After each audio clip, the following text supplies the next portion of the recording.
means we're live! Ladies and gentlemen, I'm the one and only DJ Storms, and I would like to welcome each and every single one of you back here to the channel on YouTube.com. As of course, you already know who I am, Mr. Controversy and the operator of the best damn Twitter handle, no.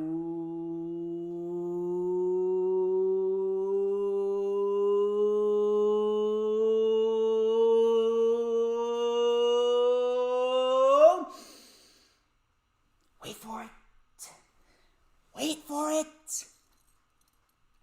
To mankind, this is the official Lightning Flash update for Saturday, February 27th, 2021, to round off an excellent month of February for the DJ Storms brand. We are going to end it on a high note, ladies and gentlemen, because we got a lot to talk about. We got a lot of business to talk about, a lot of brand business. You see, I may be sucking back a few Sprites later on, but I'm going to be here all night. You see, I'm the brand. Where's the DJ Storms posse at? We are going to check the chat. Who's in the chat? We got my number one mod, DD, in the chat. Mr. Earl Cole is in the chat. We got Peanuts. How are you, Mr. Peanuts? Big boy Johnny. Big boy Johnny, how are you, my friend? Gamers Goon, thank you for hitting that like. I greatly appreciate it. We got Dylan. Dylan Ketchum. Dylan Ketchum is in here. How are you, my friend, Mr. Dylan Ketchum? We got Cool King, a.k.a. Rob Wells Jr., and we got Proud Mixed Child. Be sure, if you have not already done so, we got 11 likes already. That's what I like to see. We got 11 likes already. We got Kevin Fiola. Make that 13 likes. And Matt Kelly. The posse's in full effect. That is what I like to see. That's what I like to see. That is what I like to see. I greatly appreciate each and every single one. We got 14 likes. Man, you guys are coming out of the gate. You guys are coming out of the gate. That is what I like to see. I greatly appreciate each and every single one of you. And we got plenty, and I mean we got plenty of material to discuss here on the Lightning Flash update. And we will get down to that in just a little bit. We will get down to that in just a little bit. I do want to send out a special thank you to everyone who made February such a great month for the DJ Storms brand. A lot of successful uploads. We had a successful Lightning Flash update every single Saturday. We're going to cap it off with today. Of course, we got two major collaborations with Lil Stevie and Hibiki TMD for two successful rundowns and two highly successful rewinds back to back. That was awesome. So I greatly appreciate each and every single one of you who made February such a great month for the DJ Storms brand. Of course, I am going to be lighting it up next month in March. We got a lot of material set for March. I do want to send out a special thank you. I'm not sure if she's watching. I know she's busy with a lot of work in her own life. But I do want to send out a special thank you and a special shout out to Miss Kayla Marie, who accepted my invitation for the rundown for AEW Revolution. That is taking place on March 5th, 2021 at 2:30 p.m. Eastern Time. So thank you, Miss Kayla Marie. I greatly appreciate you. You can follow her on Twitter at All Elite Kayler. That is All Elite Kaylerr. If you want to go follow her on Twitter. And Instagram as well, I believe. So she is awesome. She accepted my invitation. She's going to be my guest on the rundown for AEW Revolution. That is going to take place on March 5th. Like I said, 2021 at 2:30 p.m. Eastern Time. So set your calendar dates for March 5th. Of course, we got the rundown for Fastlane as well. That's going to take place on March 19th. How was my week, Mr. Rob Wells Jr.? It's been busy. I had 2 interviews this week, 2 separate job interviews, and I absolutely knocked it out of the park like I knew that I would. I mean, come on. I mean, I'm the greatest thing to happen to this fucked up community. So I am going to absolutely light it up here. We got a lot of material to discuss. But before we get down to brand business and before we get into the topics of discussion here on the Lightning Flash update, like I said, thank you to everyone who joined: DD, Peanuts, Rob Wells Jr., Mr. Earl Cole, Matt Kelly, Kevin Fiola, Proud Mixed Child, Dylan Ketchum, Gamers Goon, thank you very much. If you guys haven't already done so, we are 6 minutes into the stream. If you guys haven't already done so, I don't know what the fuck you're doing. You gotta be sure to hit that like button. We are at 15 likes, my God! We're not even 10 minutes into the stream, and we are already at 15 likes. That is what I like to see. That is what I want to see every single week from you guys. 15 likes. We're not even 10 minutes into the stream. So listen, if you guys haven't already done so, please make sure you smash that like button when you come into the stream. It is vital that you do that. We got Furious Nation. Nick Fury of Furious Nation, thank you for joining. Please, if you haven't already done so, smash that like button. We are at 15 likes. I want to get to at least 30. One of my major goals is 50 likes in a single stream. I mean, a guy can dream, but I really do want to get to 50 likes. So if you guys can help me make that come true, we got 16 likes already. So please, if you guys haven't already done so, hit the like button. That's why you come in here. The first thing that you do is scroll down. It's a like button right down there. It's not that hard. Just got to scroll down and click it. And of course, when you hit the like button, you got to make sure that you share out the stream on all platforms of social media, whether it be Twitter or Instagram or Pinterest or Tumblr or Facebook. Please share it out on all platforms of social media. That way we'll get everybody in here.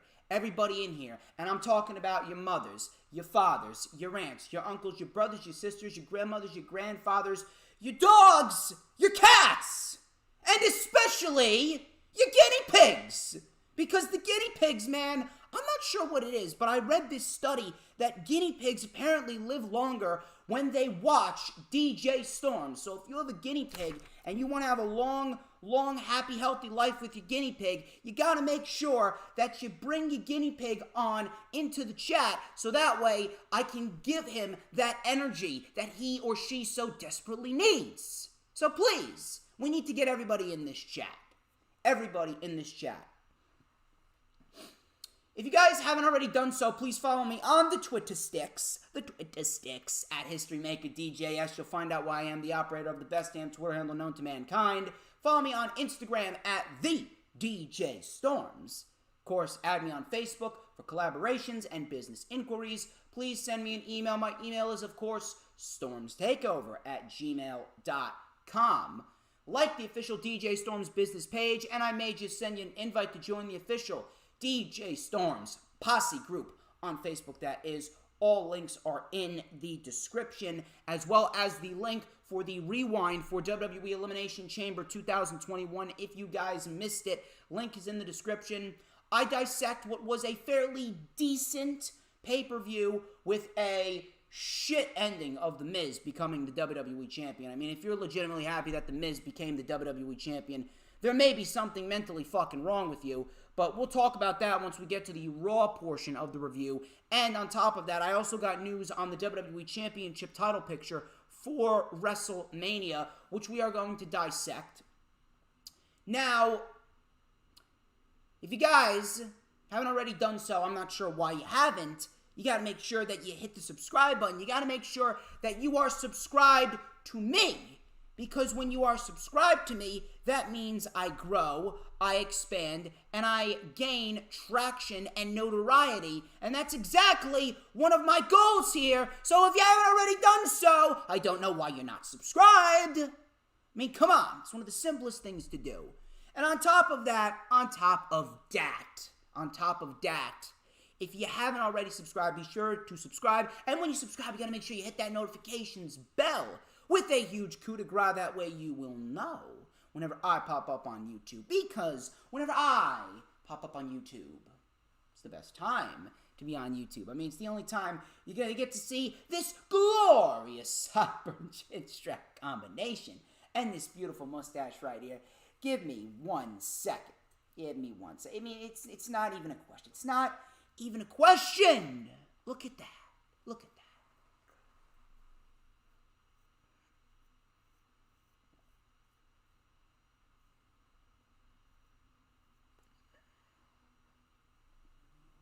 Everybody wants a piece of the Stormsmeister. I mean, it's pretty well documented.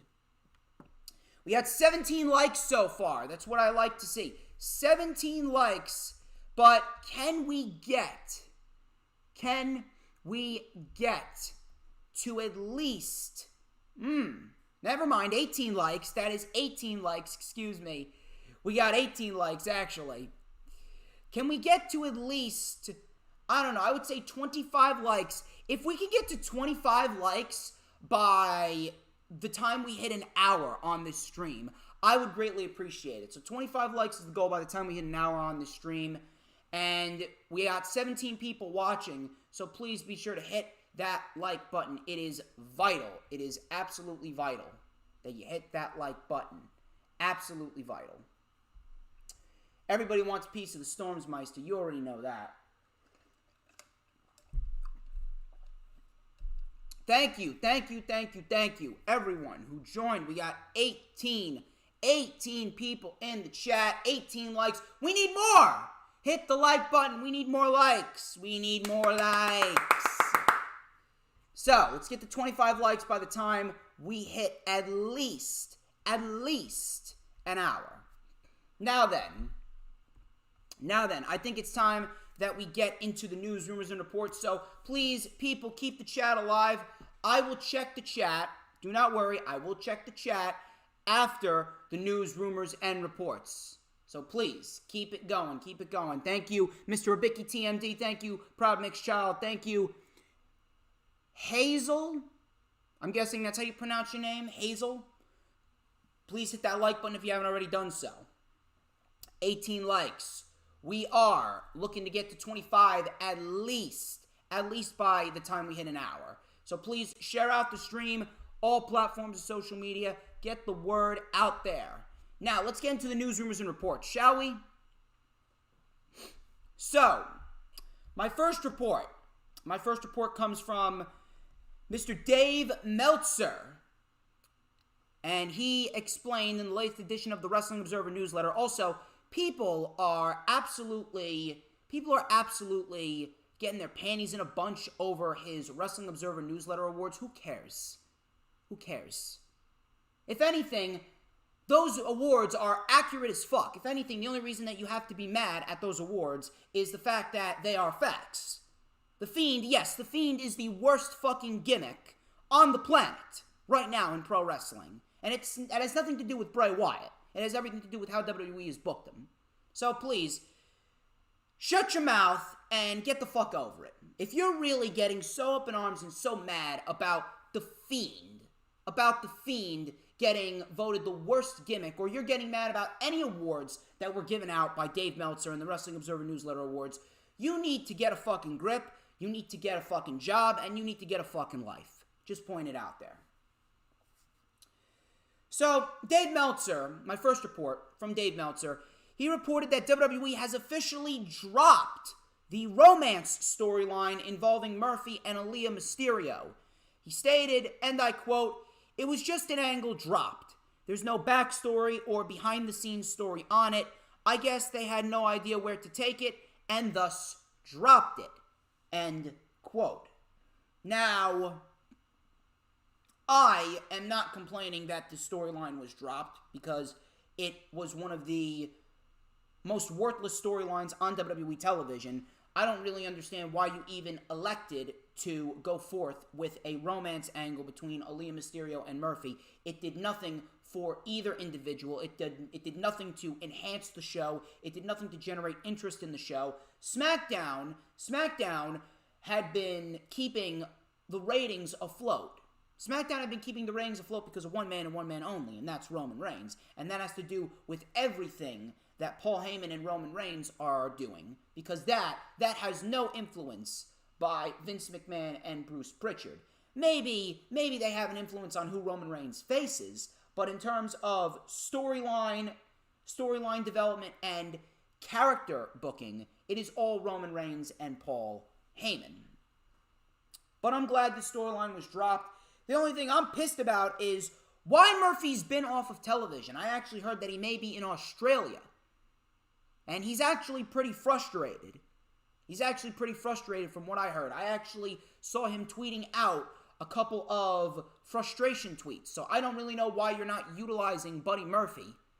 I mean, come on. The guy is undoubtedly one of the most underrated wrestlers that you have employed in that company. The guy 3 years ago was putting on match of the year candidates with guys like Cedric and Mustafa and Tony Nese, Akira Tozawa.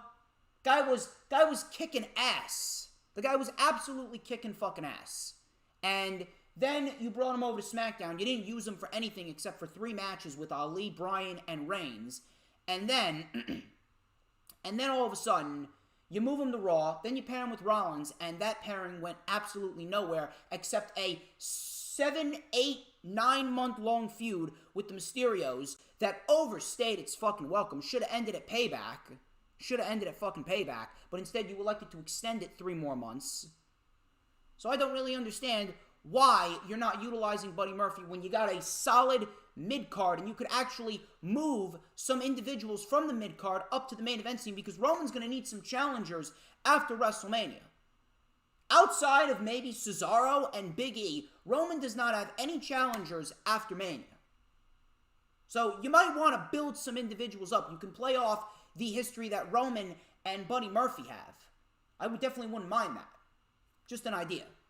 But the fact that Buddy Murphy is not being used on television, the fact that you don't use him on television unless it's in a shit storyline like this, that is just absolutely fucking inexcusable. If you're not going to utilize Buddy Murphy, then just let him go. Just let him go.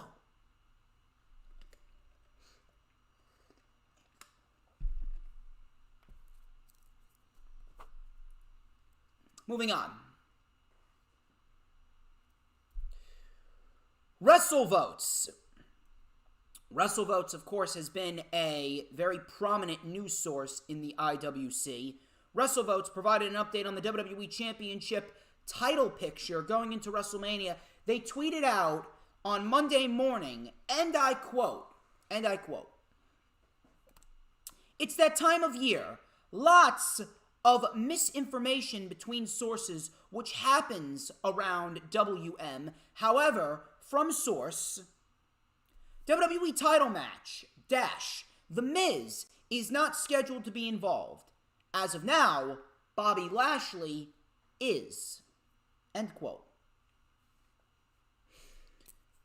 So, Bobby Lashley is apparently scheduled to be in the WWE Championship title picture at WrestleMania.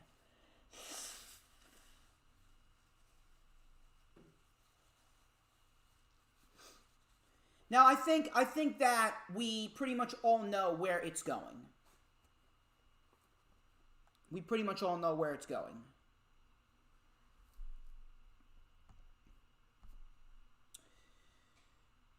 Bobby Lashley, more likely than not, I'm hoping, is going to win the WWE Championship from The Miz on Monday Night Raw in just 2 days. That is going to lead into Bobby Lashley versus Drew McIntyre at WrestleMania for the WWE Championship. And Drew McIntyre, more likely than not, is going to win back the WWE Championship in front of fans. Here's my first question. Why do you care whether or not Drew McIntyre wins the WWE Championship in front of fans?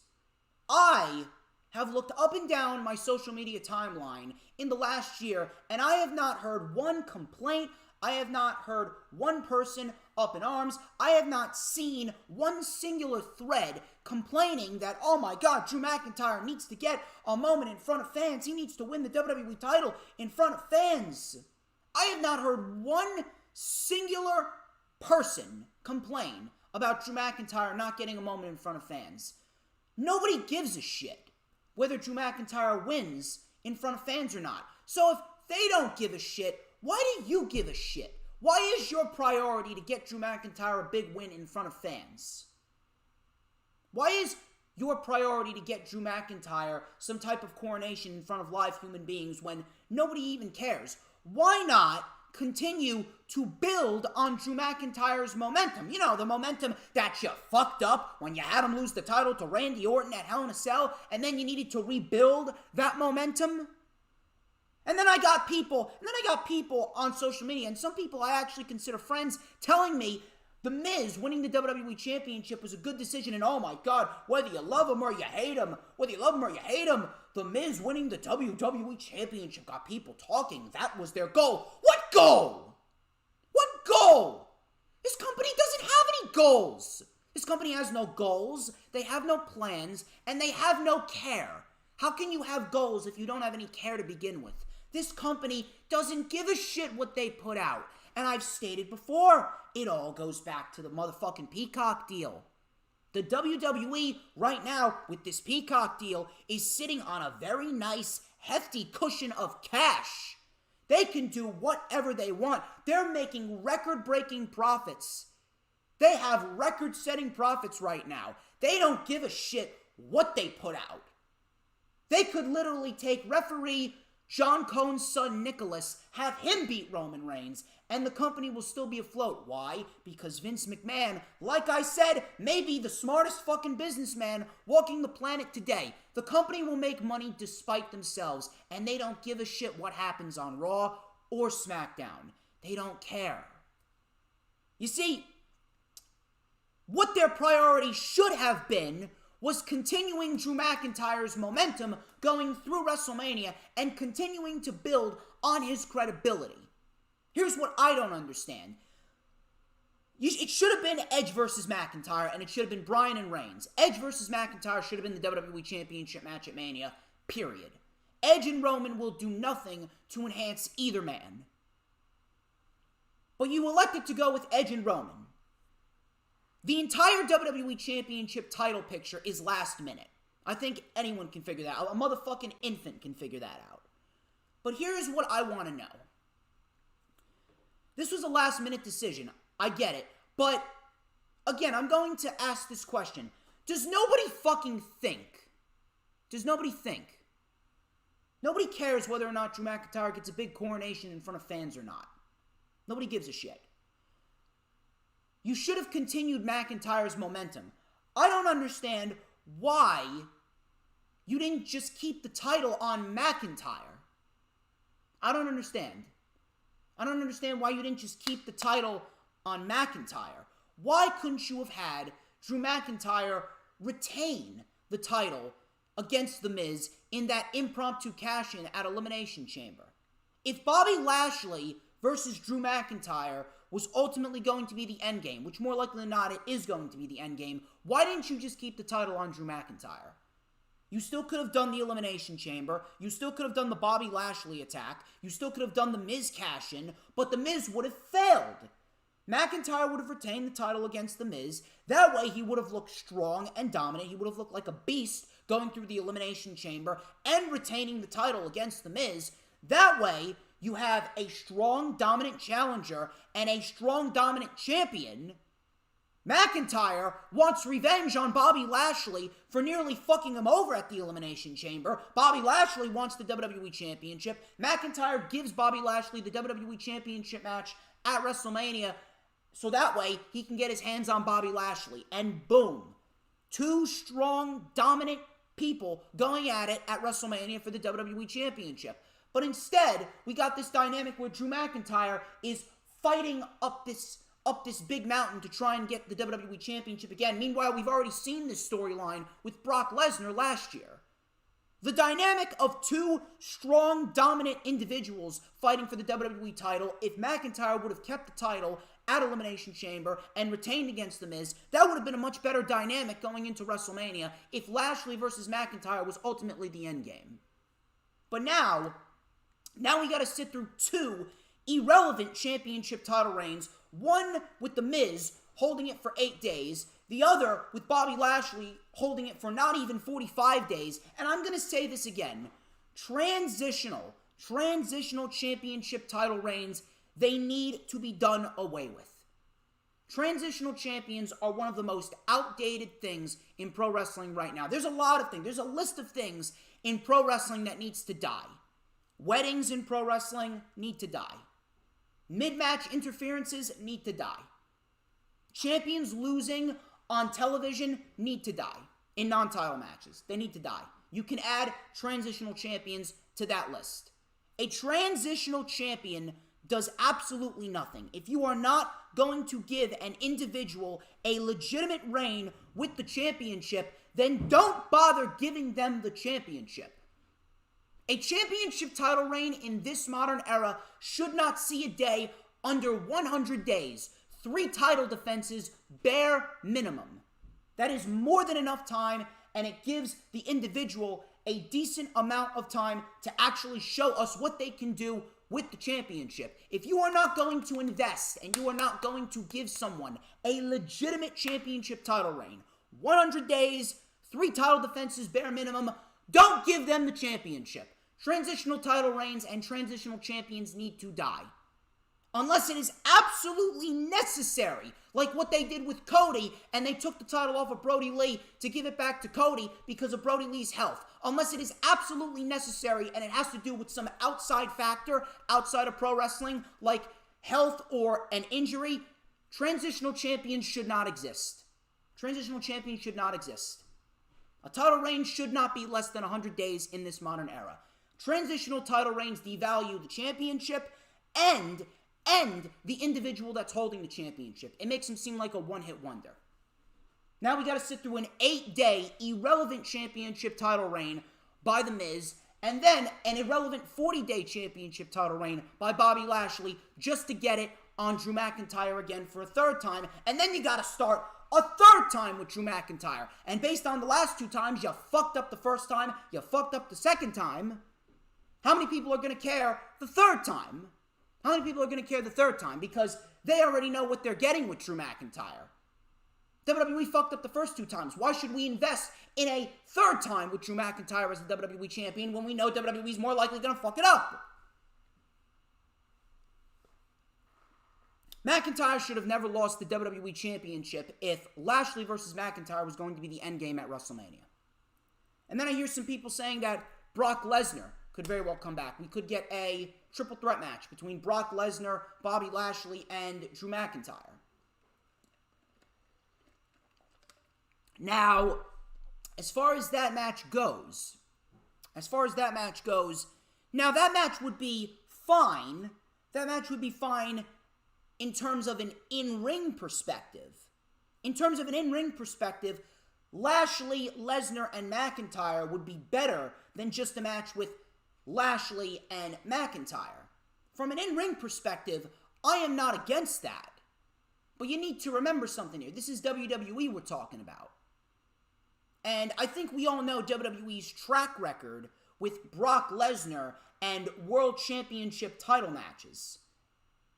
We constantly complain, day in and day out, of how Brock Lesnar is constantly in the World Championship title picture. Now, he's been gone for a year. Why would you want to put him back in that scenario and run the risk of WWE potentially giving him the title again? With this new Peacock deal and how many casual fans must have already signed up to Peacock streaming services, why would you want to take that risk of putting Lesnar in there in a WWE Championship title match and possibly having WWE give him the championship again, undoing everything that you did with Drew McIntyre in the last year?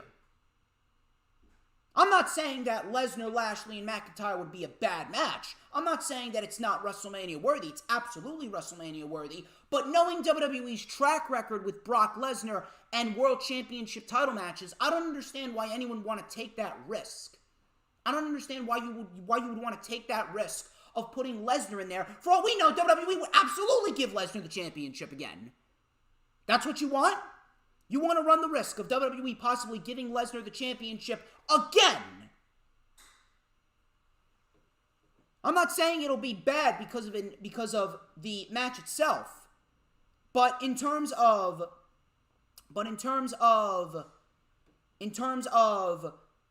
a booking perspective, in terms of a creative booking perspective, in no way, shape, or form should we be seeing Brock Lesnar in a World Championship title situation. I'm sorry. No way, shape, or form. If anything, if you were going to do Edge versus Roman, Lashley and McIntyre was going to be the end game. McIntyre should have never lost the WWE Championship, and McIntyre should have retained the title at Elimination Chamber, and we would have gotten two strong dominant challengers, or one strong dominant challenger and one strong dominant champion going into WrestleMania fighting for the WWE title. McIntyre would have maintained his momentum. McIntyre would have continued his title reign after WrestleMania going into SummerSlam, and then you could have built up somebody else. McIntyre versus Karrion Kross should be your SummerSlam match. And that is when you give Karrion Kross the WWE Championship. I'd legitimately be surprised if Karrion Kross is not the WWE Champion by SummerSlam, because you know how Vince McMahon loves Karrion Kross. But those are my takes on what's going on with the WWE Championship. Moving on to my next report.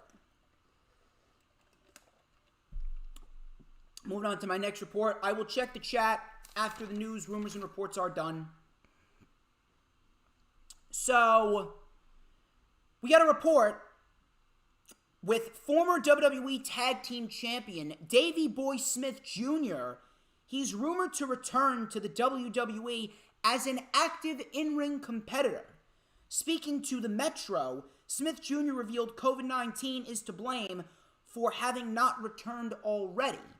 So, I'm not sure what's going on there, but we could very well see Davey Boy Smith Jr. in NXT UK. That I definitely wouldn't mind. I definitely would not mind seeing him in NXT UK. Definitely would not mind seeing him versus Walter, him versus guys like Joe Coffey and Rampage Brown and Tyler Bate, Trent Seven. Definitely something that intrigues me. I will keep you guys updated as far as what's going on there. I vaguely remember Davey Boy Smith Jr. as David Hart Smith. I remember when he was in a tag team with Tyson Kidd, and they were the Hart Dynasty, and they were tag team champions. So I definitely would not mind seeing that. I definitely would not mind seeing Davey Boy Smith back in the WWE. I'll keep you guys updated on that. Jey Uso recently published a video. I believe it was on Instagram. It was in an Instagram story. It was either on Instagram or Twitter. He published a video of his brother, Jimmy, training in the WWE PC with a knee brace. And it is expected that Jimmy Uso will be cleared for active competition any day now. So if you guys are wondering what's going on with Jimmy Uso could very well be cleared. And I do believe that Jimmy and Jay could potentially be on the road to winning the SmackDown Tag Team Championship. So keep an eye out for that. My next report comes from Mr. Samoa Joe. Samoa Joe was actually interviewed and he provided an update on his future. So Joe stated, and I quote, "I just want to reassure people that you know this point. WWE Medical is doing the best for my health and my well-being, and I'm appreciative of it. So we're taking our time. We're making sure that I'm as healthy as I can be. And we are, yeah, I think that's essentially it. You know, I'm not putting a timetable on it because the type of injury is not something that I want to rush, obviously, for obvious reasons. So yeah, I mean, that's essentially the update. I mean, and obviously too, there's been some holdups from a technical standpoint with the pandemic going on and availability of medical personnel. But for the most part, we're taking a careful, measured approach, and though I don't think my in-ring career is over by a long shot, I'm appreciative of the recovery time and that my health is being respected at a premium." End quote. So for anyone who is interested on what's going on with Samoa Joe. That's essentially the update with Mr. Samoa Joseph. So, I'm not sure if you guys got this vibe. I feel as though he was kind of dancing around the issue. Like, I understand WWE medical personnel are taking their time and they're looking out for Joe's health. But, I don't know. I feel as though they don't really want to clear Joe. I don't want to put anything out there in the universe that's going to be looked at as false, because I know some people get their news from me. So I don't want to put anything out there that's going to end up being twisted and bent and taken out of context, taken the wrong way. But I do hope that Samoa Joe is cleared within the next few months, because if anything, I personally would love to see a Samoa Joe-Drew McIntyre feud for the WWE Championship. If anything, McIntyre versus Joe, that could be an excellent interim program before McIntyre eventually gets to Karrion Kross, and we get Karrion Kross versus Drew McIntyre, and Karrion Kross takes the title off of Drew McIntyre, if you know what I mean.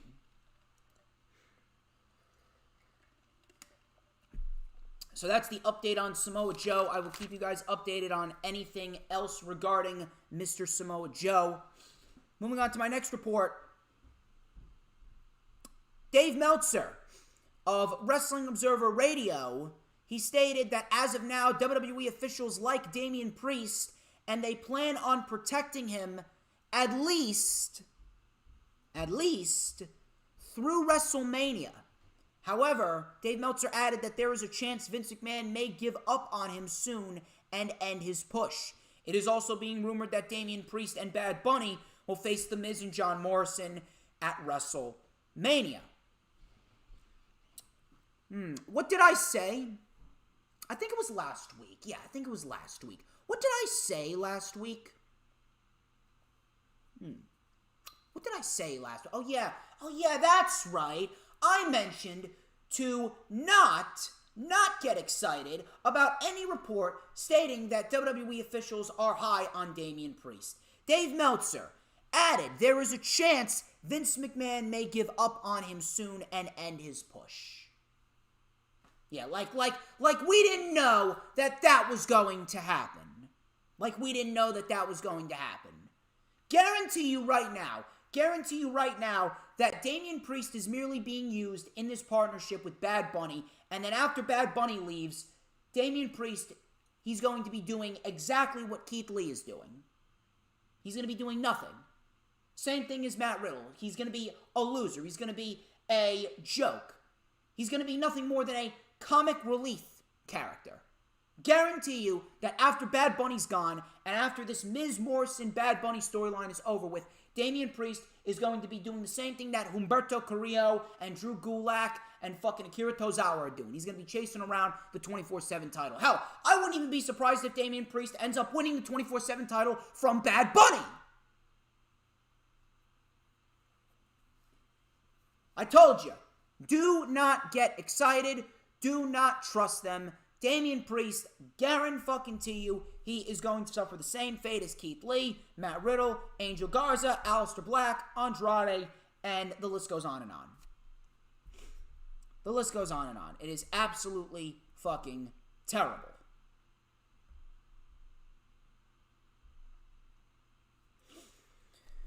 And my final report before we get into the weekly show reviews. My final report.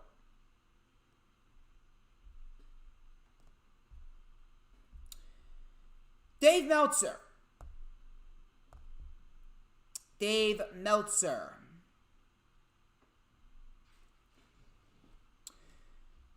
provided an update on Cesaro. Dave Meltzer provided an update on Cesaro, the Swiss cyborg. He said that Cesaro could be in line for a major match on the road to WrestleMania. He stated, and I quote, "Reigns is facing Edge at Mania, which either means no title match for him until then, or they do something to pay off Reigns versus Cesaro with the idea Cesaro could win and Edge would face him. Although I don't expect people would take that so seriously." End quote. Now, based on what happened this Friday on SmackDown, or last night specifically, based on what happened last night, I don't necessarily expect that Cesaro will be in line for a Universal title match at Fastlane, and to be quite honest, nor should he be. If we're going to be quite honest with you, if we're picking someone on SmackDown to take the title off of Reigns, and that credibility of Roman Reigns would transfer to that individual, I'm picking Cesaro. If anything, Big E can wait. Big E can wait another year. We can do Big E fighting for the Universal title at next year's WrestleMania. We can do Big E fighting for the Universal title at WrestleMania 38. If anything, I would do Roman Reigns and Cesaro at SummerSlam, and I'd give Cesaro the championship. Guy fucking deserves it. If anything, there's nobody on the main roster that deserves it more than fucking Cesaro. I would give that win, and I would give that luxury of beating Roman for the Universal title to Cesaro. I mean, why not? Why the fuck not? I mean, come on. I would not want to see Cesaro in just a one-off program with Roman Reigns. More likely than not, that could potentially be what we're looking at after WrestleMania, though. They'll probably just waste Cesaro away out of Money in the Bank or a Fastlane, or a Backlash before we eventually get Roman Reigns versus some type of bigger and better opponent at SummerSlam. Maybe we do get Daniel Bryan at SummerSlam, but if anything, I don't expect Daniel Bryan and Roman Reigns to have a long-winded storyline, especially after what happened on Monday. Let's be real here. No matter what you saw last night on Friday, Roman Reigns versus Daniel Bryan is happening at Fastlane. You know it's going to happen. I don't want it to happen, but it's going to happen. It's going to happen because A, the company does not know any better. B, they got the new Peacock deal, and Fastlane is the first pay-per-view of this new Peacock deal, so you know for a fact that they're going to fucking load up that show with as many matches as possible to generate interest in that show. They're going to build that show up to be a must-see show, at least in their eyes, and they're going to put all these big matches on it, especially after what happened at the Elimination Chamber. If Edge is facing Roman, Bryan got fucked over. Bryan and Roman continuing the storyline after the Chamber, that's the only logical thing that makes sense. And you know WWE, they're going to build up Fastlane because it's the first pay-per-view of the Peacock deal. Even though there should not be 2 world title matches on Fastlane. We're looking at a Universal title match between Roman and Bryan, and then a potential match between Bobby Lashley and maybe Braun Strowman for the WWE Championship. We're looking to have 2 world title matches at Fastlane. When in reality, what should have happened is we should have only gotten 1 world title match at the Chamber and then 1 world title match at Fastlane. If you absolutely had to do Fastlane, what you should have done was you should have had Drew McIntyre take the pay-per-view off, and if you were going to build up Drew McIntyre and Sheamus, you could have built up that storyline and given us a legit reason to care about that storyline going into Fastlane.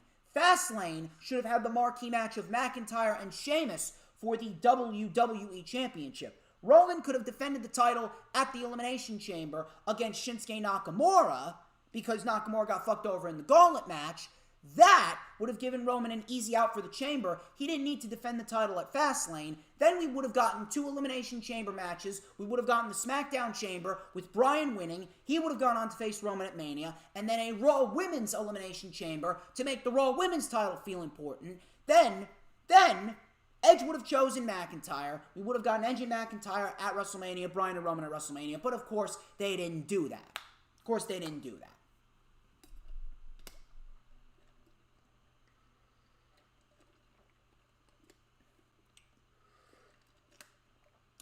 That's pretty much where we're at right now. That is pretty much where we are at as we speak. And that's pretty much the news, rumors, and reports. And we are going to get into the weekly shows in just a little bit. Let's check the chat. Cesaro versus Seth Rollins at Fastlane. I don't think that's going to happen at Fastlane, Earl. I think that's actually going to happen That's actually going to happen at Mania. Proud Mixed Child, what if they do a random Reigns versus Edge versus Bryan at Mania? I'm not sure. I'm really not sure if they do that. I'm really not sure about that. Ready to see how the landscapes of Raw and SmackDown will be once HHH takes over. Yes, yes indeed, Proud Mixed Child. Cameron Johnson and Wrestling Lane, how are you? Please make sure, if you haven't already done so, to hit that thumbs up. We are at 20 likes. We are at 20 likes, but I think we need more.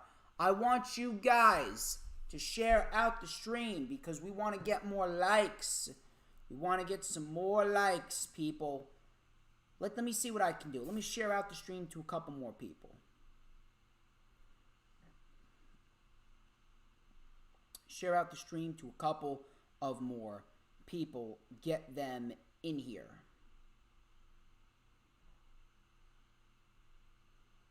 See what we got over here. Is the chat still going? Where is Adelita Sway? Hey, there's Adam. There is Adam. How are you?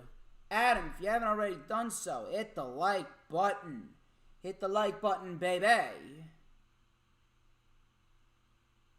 Hit that like button, man.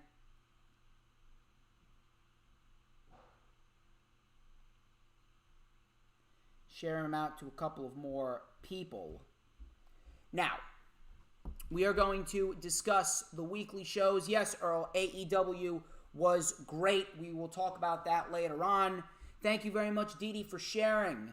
14 people are watching. We got 20 likes, but we need more. We need more likes. We need more likes. So if you guys haven't already done so, let's get the party started.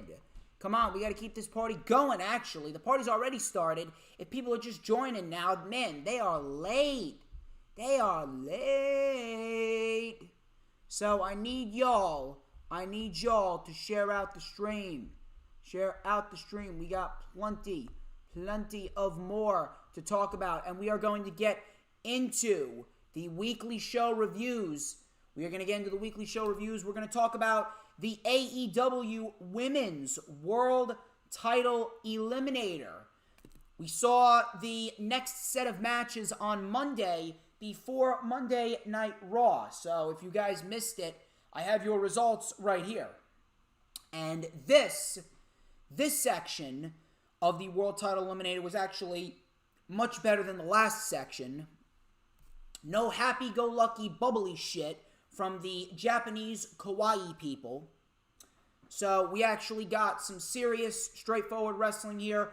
We had Ty Conti versus Nyla Rose. This was the first round on the American side. And this was actually a fairly decent match. Really nothing too overbearing or special, but this was a fairly decent match for what it was. Nyla Rose used her power against Conti early on. Nyla with a dragon screw. She worked on the leg before Conti countered with a Hurricane Rana, a big lariat by Nyla. Conti with a V-trigger in the corner, and then she did her patented judo hip tosses. From there, we had a punt kick to the face and a spike hammerlock DDT. Nyla absolutely fucking planted on the top of her head. That got a 2 count.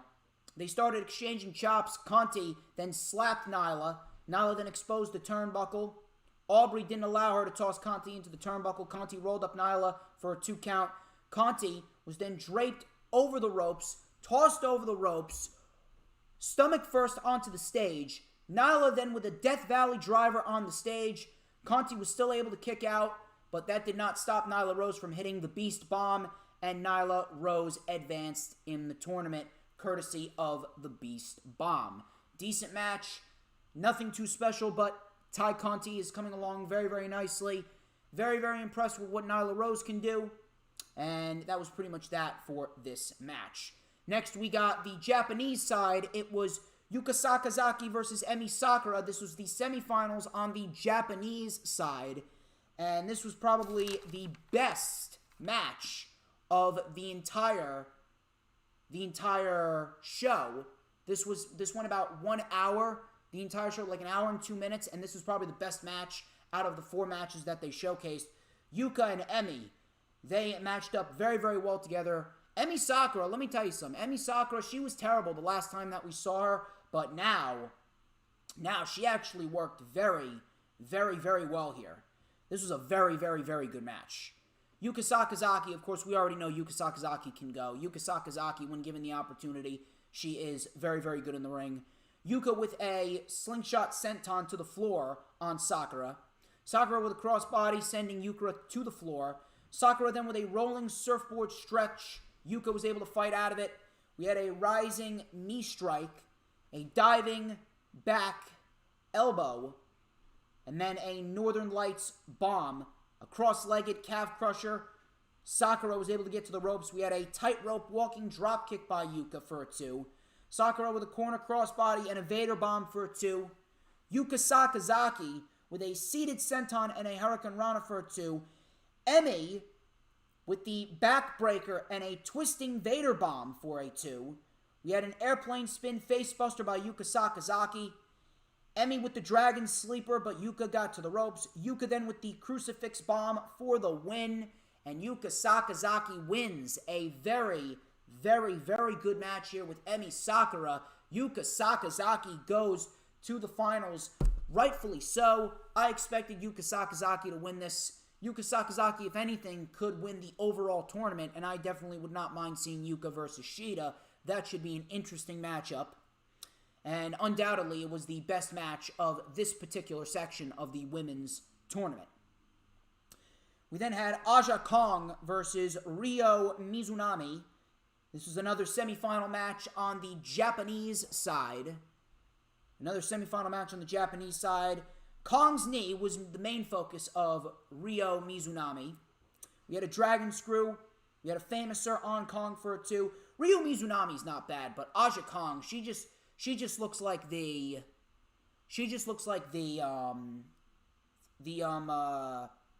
Japanese version of Nia Jax. She is not very good. She's not very good.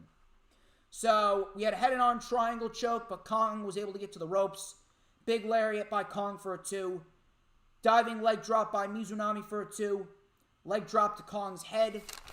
Kong was then counted out, and Ryo Mizunami wins via countout. And I'm actually happy that Ryo Mizunami won, because Ryo Mizunami definitely the better wrestler of the two. Aja Kong, I don't think we need to see too much of Miss Aja Kong. Like I said, she is the Japanese version of Nia Jax. Not a very good match because of Aja Kong. Ryo Mizunami's fine. She's a little green, but she's fine. But as far as Aja Kong goes, I'm glad that she's gone. I'm glad that Miss Aja Kong is gone. So Mizunami wins. Mizunami versus Yuka Sakazaki should be fairly interesting. Then we had Britt Baker versus Maddie Rakowski, and this match happened specifically because Anna Jay got a shoulder injury, and she is currently out right now. So thoughts and prayers go out to Miss Anna Jay. Thoughts and prayers go out to Miss Anna Jay. Hopefully she recovers quickly, because she is one of the individuals in the AEW Women's Division with a very bright future. So I hope to see Miss Anna Jay back in action very, very soon.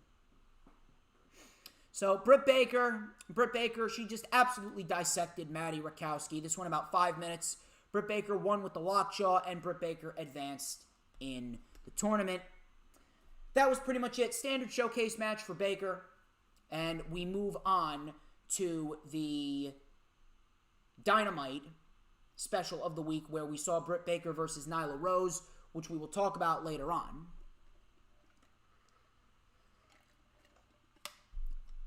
That was the Women's World Title Eliminator Tournament. We actually got a special on Bleacher Report, which I will be watching. I will be watching that. We got the semifinals on the American side. We also got the finals on the Japanese side. And then we got the finals on the American side on Monday before Raw. And then we got the overall finals on Wednesday before we eventually get to Revolution. So I will be watching it. I will be tweeting about it. I will be tweeting about the special on Bleacher Report. I will be watching it. Hopefully everybody else will be watching it too. but much better than last week. Much better than last week. Nyla and Conti, and then, of course, Yuka and Emi. Those were the two best matches of this specific show. Let us check the chat before we get into Monday Night Raw. We got Psycho Dad Jesse. How are you? No, I don't love Nia Jax, so shut up, Jesse.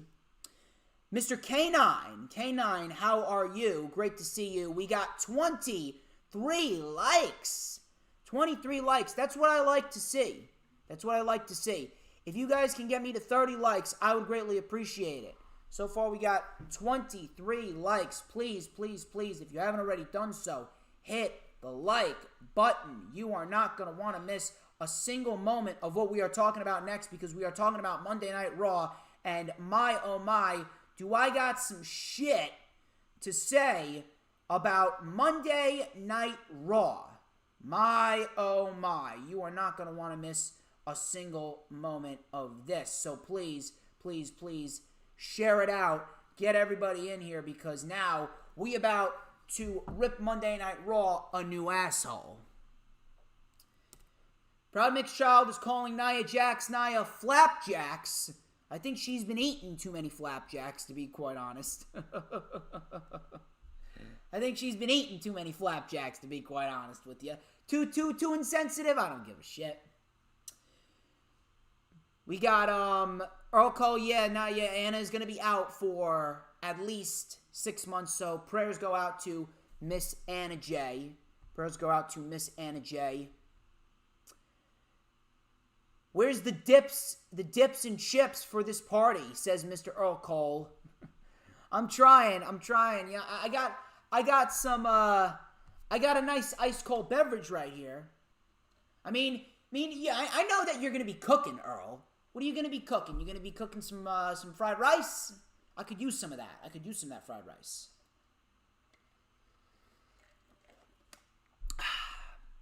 Anyway, I think we should get into the Monday Night Raw portion of the review, because I think you guys want to hear me rip Monday Night Raw a new asshole. Is that correct?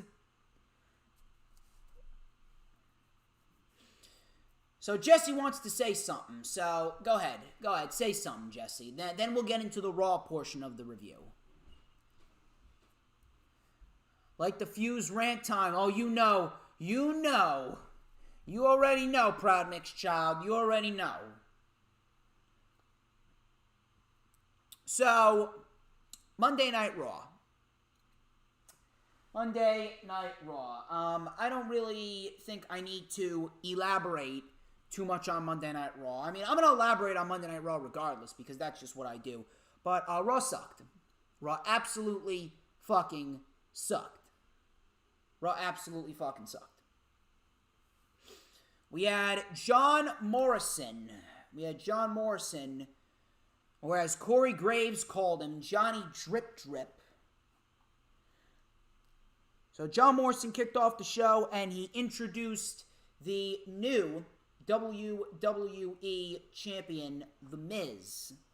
So The Miz came out, had the fireworks and all, wearing a slick suit. Listen.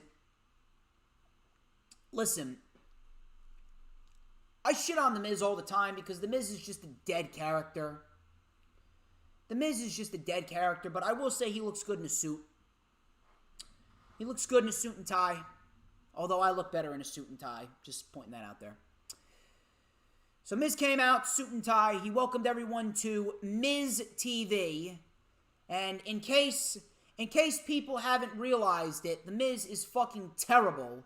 So anyone who supported The Miz as the WWE Champion, I got a message for you. Fuck The Miz. Fuck The Miz. So if I can get a fuck The Miz in a chat, if I can get a fuck The Miz in the chat, I would absolutely love that. Can I get a hashtag fuck The Miz? Hashtag fuck The Miz. So Miz came out. He was wearing a suit and tie. He said, "How do you like me now? I mean, you're still a fucking joke, so, I'm going to shit on you regardless, Mr. Mizanin. So he bragged about being the WWE Champion. He ran down outlasting John Cena, Batista, and Edge, and Bobby Lashley, saying that they don't measure up to his star power. What fucking star power do you possess? You were mimicking Mandy Rose through a hair puppet. Not even a year ago. You were losing to Otis. You were losing to Otis and Braun Strowman in fucking handicap matches. Star power. He says that he's the Babe Ruth of WWE. He's the only two-time Grand Slam champion in WWE history.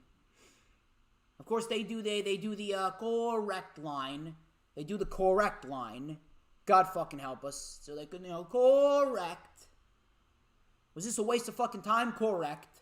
Shove the correct up your ass. So Bobby Lashley and MVP came out. MVP said, congratulations, but he then reminded The Miz of Bobby Lashley's involvement. Bobby Lashley said, you owe me a debt and we came to collect. MVP then stopped The Miz and Morrison from leaving. He's like, whoa. This is our business arrangement. Lashley helps you. Lashley's first in line.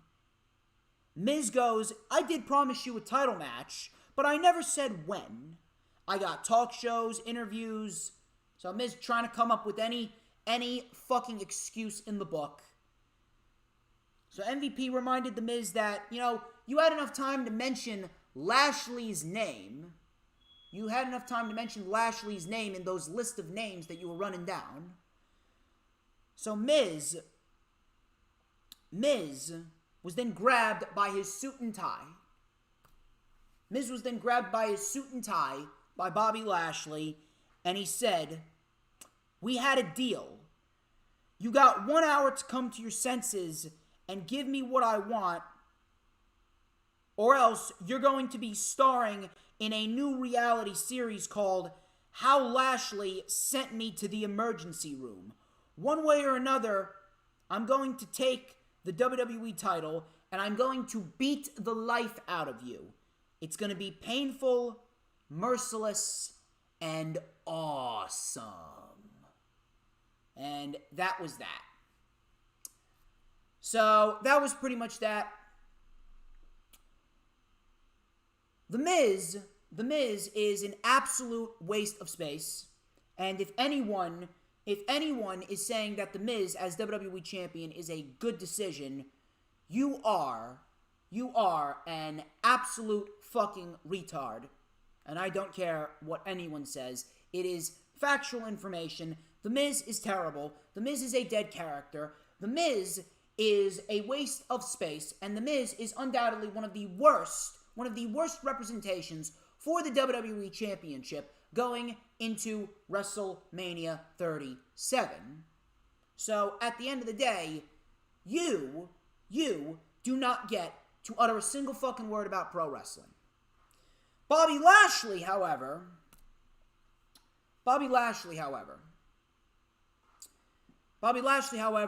look, Bobby Lashley is not World Championship material. Bobby Lashley versus Drew McIntyre is not a WrestleMania-worthy match, but I will say this. This is the best that Bobby Lashley's ever looked. And this is probably the best that Bobby Lashley will ever look in the entire WWE. So you got to give credit to MVP right there. However, the ship of Bobby Lashley as a world champion has sailed many, many moons ago. So, Bobby Lashley was undoubtedly the best portion of this segment. Very, very happy to see that Bobby Lashley is actually getting some shine. So, after that, we had Matthew Riddle, the new U.S. champion, taking on Mr. John Morrison. So, Riddle and Morrison, they were trading some stiff strikes. Morrison with a tornillo. He landed hard on his knee, and it was actually reported by Dave Meltzer that Morrison actually did blow out his knee. So, Hopefully Morrison is okay there. Morrison then caught a fisherman brainbuster on the apron. Riddle kept the pressure on Morrison. Morrison came back with an Alabama slam for a 2. Riddle then mounted a comeback. We had an exploder suplex. We had Morrison rolling to the floor. Riddle with a springboard floating bro to the floor. Back into the ring. We got a German suplex for a 2. German suplex for a 2. Morrison came back with a middle rope Spanish fly for a 2. Riddle then with the bro to sleep.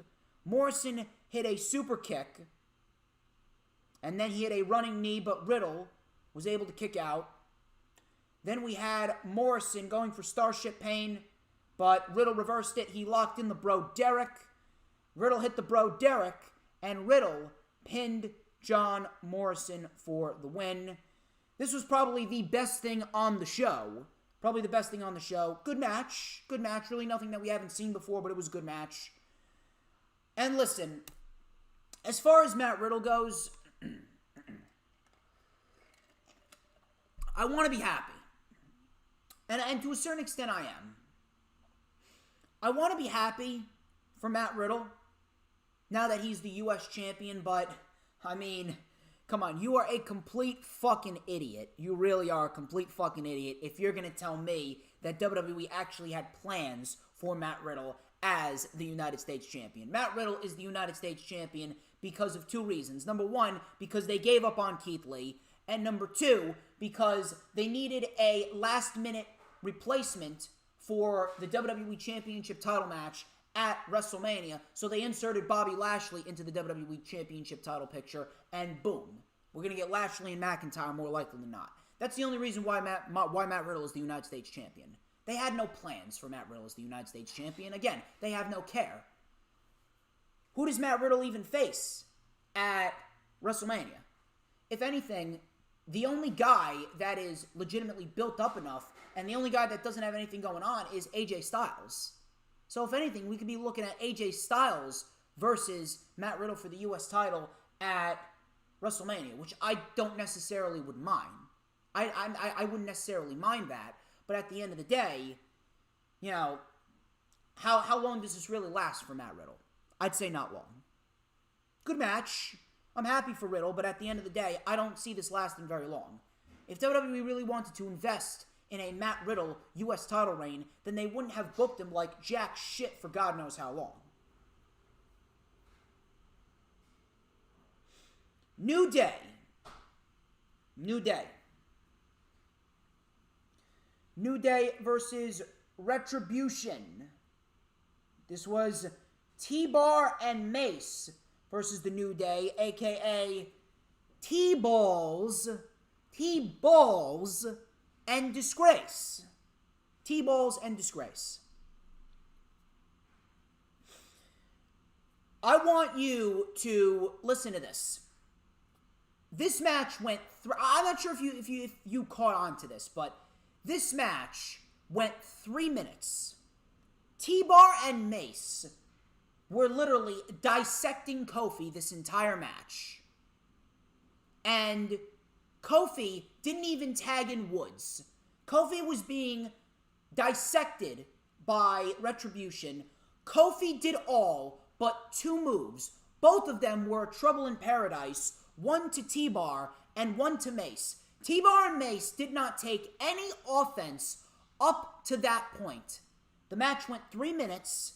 All it took was 2 Trouble in Paradises. T-Bar and Mace did not suffer any offense up to that point, and they were beaten in 3 minutes. Kofi did all but 1 Trouble in Paradise to Mace and 1 Trouble in Paradise to T-Bar. If that does not signify buried, if that doesn't signify buried, if that does not signify what management really thinks of Retribution, I don't know what to tell you. I don't know what to tell you. Ali then took the microphone. He said, "How much longer are we going to keep doing this? How many times are you going to fail me? How much longer do I have to deal with this crap?" Ali then screamed, "You failed," over and over again, and he walked off. And that was pretty much that. They have completely fucked up They have completely fucked up this Retribution New Day storyline. They completely fucked up this Mustafa Ali, Kofi Kingston storyline to a point where I do not give a shit. I legitimately do not give a shit. Why should I give a shit? Answer me this. Why should I give a shit when all Retribution does is lose? Why should I give a shit when all they do is lose? Why should I give a shit about this group and about this feud when all they've done is the same shit every single week? New Day has been beating Retribution every week for God knows how many weeks now. I really don't know what to tell you. Why should I give a single shit about this feud? Why should I give a single shit about this program? Why should I give a shit about Retribution when all they do is lose? And on top of that, this ending with Ali saying that, oh my God, why, how can you fail me? You always do this. How much longer am I going to have to put up with this crap? Dave Meltzer actually reported that this could possibly lead to Retribution breaking up. And if that's the case, God, I fucking hope so. God, I fucking hope so. If this is the best that you have for these 5 individuals, don't even bother utilizing them on television. Don't. Do not even bother utilizing them on television if this is the best that you have for these individuals. Seriously.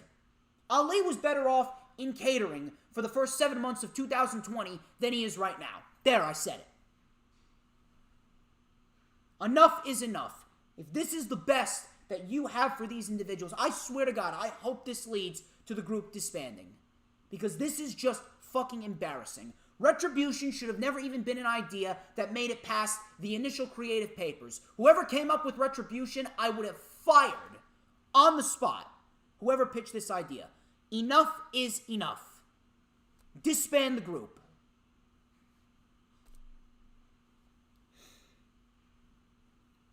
Adam Pearce was in the ring. He introduced The Miz and Bobby Lashley. Miz, he was talking to Bobby Lashley, and he says he needs more time. Lashley said, quit stalling. Miz obviously kept flapping his gums, saying he needs more time. Morrison suggested a week. Adam Pearce said, hey, you can pencil it in, right, Adam Pearce? So then out of nowhere, Braun Strowman came out. Braun Strowman, the Strowman Express. Strowman Express. The Strowman Express. He came out. And he says he's out here to do whatever he wants. And he says he's far more clarified because he's a former Universal Champion. I kid you not. He says he's far more clarified for a WWE Championship match because he's a former Universal Champion. He's far more clarified for this opportunity.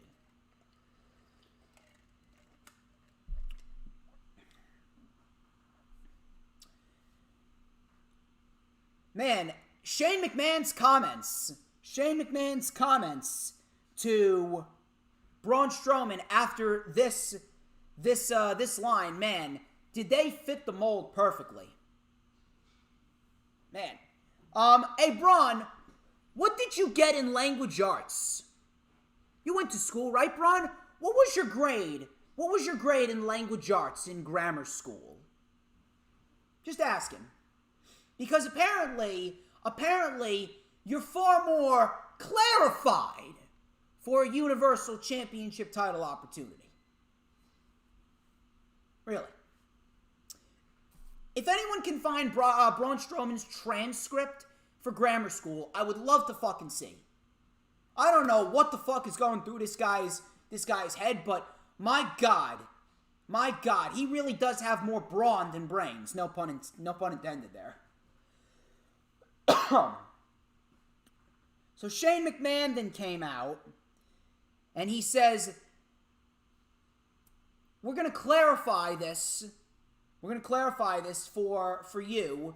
If there is just a little bit of neurons left in your brain, you're a former Universal Champion. The Chamber was a chamber of former WWE champions. Braun Strowman says, yeah, well, you know what? I think that idea sucks. I think you suck. I think The Miz sucks. You know, for once, me and Braun Strowman, we agree on something. Braun Strowman says something intelligent. The Miz does suck. The Miz certainly does suck. Not as much as you do, Braun, but The Miz certainly sucks. Not as much as Braun does, but The Miz certainly sucks. Not as much as Bruce Pritchard sucks Vince McMahon's testicles, but The Miz still sucks. He said Bobby Lashley sucks. He says, give me a match against the challenger. So Shane McMahon makes Strowman versus Lashley, and if Braun wins, then next week it's a triple threat match between Braun, Lashley, and Miz for the WWE Championship. Lashley then shot blocked Braun Strowman before walking off. And that was pretty much that. Braun Strowman fucking sucks. Braun Strowman fucking sucks. I'm very, very happy that Bobby Lashley won, and he kept Braun Strowman out of the WWE Championship match. Lucha House Party then took on the Hurt Business. This was a tornado tag team match. Lucha House Party ended up winning. No, actually, no, they did not win. They ended up losing. Benjamin and Alexander won with a knee strike pay dirt combination. And that was pretty much that. I'm guessing that the Hurt Business are moving on from the Lucha House Party after this. Based on what happened with the New Day and Retribution and how the New Day keep on winning, it looks like Retribution is disbanding, and we could get the New Day versus the Hurt Business at Fastlane. That's going to be for the Raw Tag Team Championships. We then had Damian Priest versus Angel Garza again. Garza was talking trash to Bad Bunny. So Priest mounted a comeback with a big corner avalanche and a broken arrow for a 2. Garza then taunted Bad Bunny. Bad Bunny diverted Garza's attention back to Priest. Priest with a spinning heel kick, and then he hits the Reckoning, which they are now calling Hit the Lights. They are now calling it Hit the Lights. Apparently, they're doing that so as not to confuse that with Reckoning of Retribution. But I mean, if you're fucking breaking up Retribution, which I hope you fucking are, then there's really no need to change Damian Priest's finisher. I realize it's not that big of a deal now, but again, changing some that didn't really need to be changed. And then afterwards, Humberto, Gulak, and Tozawa, they ran out. Priest and Humberto, they got into it. Priest and Bad Bunny ended up clearing house, and that was pretty much that. I wouldn't even be surprised if Damian Priest ends up taking the title off of fucking Bad Bunny, to be quite honest with you. My God. How much longer do we have to keep watching this? Get Bad Bunny off of television. He's doing nothing for the ratings. Bad Bunny is doing nothing. And if you think that Bad Bunny is actually making a dent, he's actually making a difference in WWE, you're a fucking retard. Bad Bunny's doing nothing. Merch sales mean nothing. The merch sales are a small percentage. The ratings are still under 2 million. If Bad Bunny was such a big deal, we would be getting 2.5, 3 million ratings. So shut the fuck up about Bad Bunny making a difference. He's not! Rhea Ripley is apparently coming to Raw. Great. Here's what I don't understand. Why didn't we get a Raw Women's Elimination Chamber? And why didn't Adam Pearce announce a surprise entrant? Why didn't we get Rhea Ripley as a surprise entrant in a Raw Women's Elimination Chamber? And why didn't Rhea Ripley win the opportunity to challenge none other than Asuka at WrestleMania? Because after this, we were subjected to Asuka and Charlotte Flair versus Shayna Baszler and Nia Jax again. Randy Orton was in the back. Randy Orton was in the back, and he threw up black gunk, and he walked off camera. Same thing that Alexa Bliss was the recipient of, where she threw up black gunk, but she's got this voodoo, mystical, satanic shit going on. But Randy Orton, he threw up black gunk in a promo backstage and walked off. So apparently, we are looking at Randy Orton versus The Fiend at WrestleMania like we didn't know that was going to happen. Fiend is buried, and The Fiend is undoubtedly the worst character in the WWE right now, and if you don't understand why, like I said before, you're a fucking retard. You do not deserve to be talking about pro wrestling, and you are exactly what is wrong with the community, so get it through your thick fucking skulls. You fucking idiots. Asuka and Charlotte Flair, they took on Shayna Baszler and Nia Jax. Charlotte did her shitty babyface comeback, tagged in Asuka. Charlotte accidentally booted Asuka. We had a leg drop by Jax, and Jax and Baszler ended up winning. So Jax pinned both the Raw and the SmackDown Women's Champion back-to-back nights. Champions losing in non-title matches need to fucking die. Afterwards, Charlotte tried to offer Asuka her hand. Asuka shoved it away, and Flair walked off in disappointment. So, I don't know what they're doing here, but Charlotte and Asuka, it was going to be the WrestleMania match one way or another. I knew it was going to happen. I knew it was going to fucking happen one way or another. It was going to be the WrestleMania match. I don't know why you think that Charlotte and Asuka is the best possible match you could do for the Raw Women's title at WrestleMania, but then again, WWE's motto is, if it ain't Charlotte Flair, they don't want anything to do with it. So, of course, WWE with their bread and butter, pushing Charlotte Flair to the top.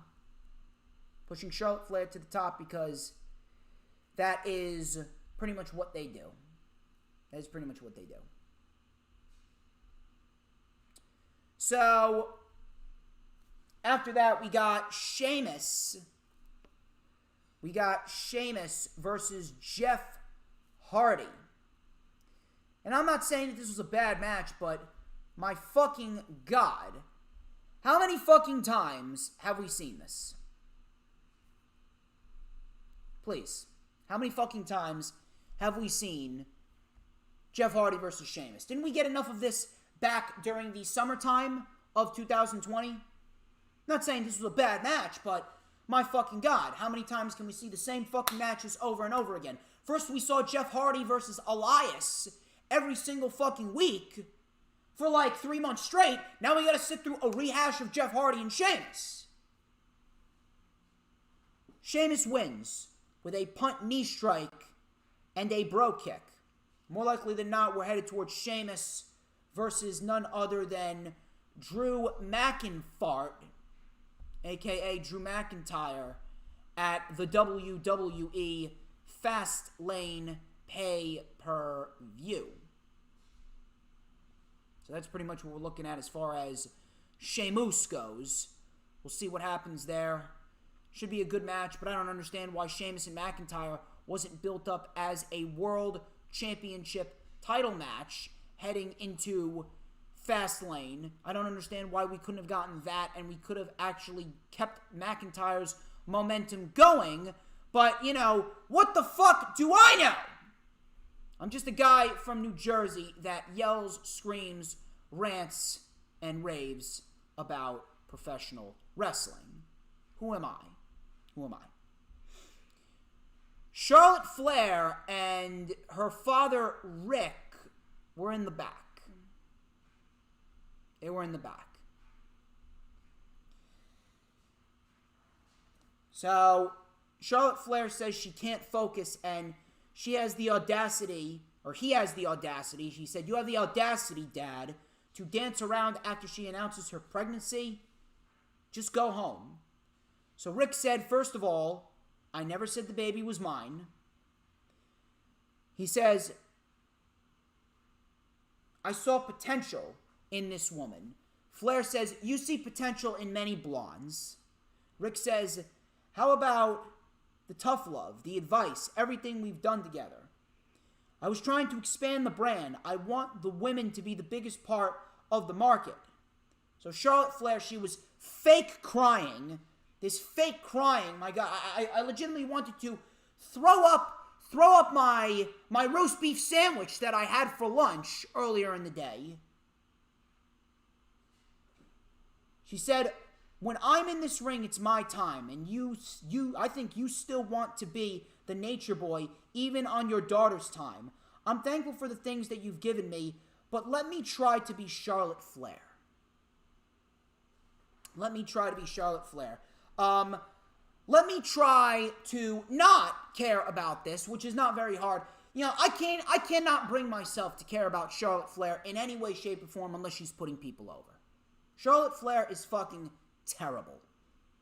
Charlotte Flair has been one of the worst things about WWE television. And we live by a code here.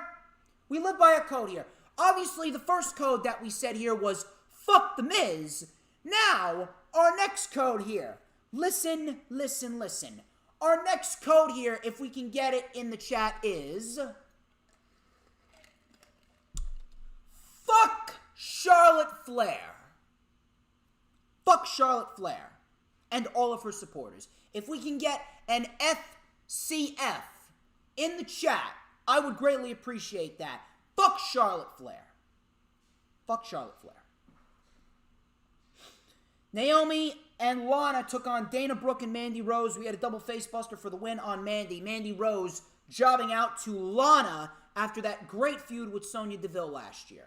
I feel bad for Mandy Rose. AJ Styles took on Ricochet. Styles won in 3 minutes. Omos then with a double-handed choke bomb to Ricochet. And that was that. Braun Strowman and Bobby Lashley. Bobby Lashley wins. Bobby Lashley wins. Thank God. Miz tried to attack Bobby Lashley afterwards. Bobby Lashley then with a huge pop-up spine buster and a spear to the Miz, and he held up the WWE title to end the show. I hope to God that is a sign of things to come next week, and Bobby Lashley is going to win the WWE Championship. And that was Monday Night Raw. That was Monday Night Raw. It sucked. You expect anything less from Monday Night Raw? I certainly don't. Fuck Charlotte Flair. Fuck The Miz and all of their supporters. Let's check the chat. Let's check the chat. Let's check the chat. We are going to check the chat before we move on to AEW Dark. Yes, Jesse. Fastlane is on the network in the background. 24/7 title don't mean shit, says Cool King. You are absolutely correct. Creative writers are crack users. You know, more like Vince and Bruce are crack users, Mr. Proud Mixed Child. So, Proud Mixed Child, Adam, we got Danielle, and we got Big Boy Johnny. We got Big Fight Feel. Big Fight Feel. Joseph Conlon of Big Fight Feel in the chat. Everybody with an FCF, a fuck Charlotte Flair, because Charlotte Flair is a fucking disease to the women's division, as is all of her supporters. The motto is fuck Charlotte Flair. It's what I like to see. Thank you very much, ladies and gentlemen. Charlotte Flair, fuck Charlotte Flair, and fuck The Miz. Fuck The Miz for sure. Miz sucks.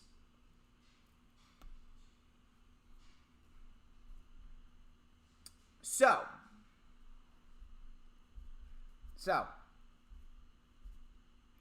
we are going to get into the nitty-gritty of AEW Dark. Danielle, I am not dabbing. I'm not going to dab unless we get to 50 likes. The goal is 50. We got over 30. The goal is 50. 50 likes. You know what to do. 50 likes. Get those people, get more people in here. We need to get to 50 likes. So, AEW Dark. I'm going to skim through AEW Dark.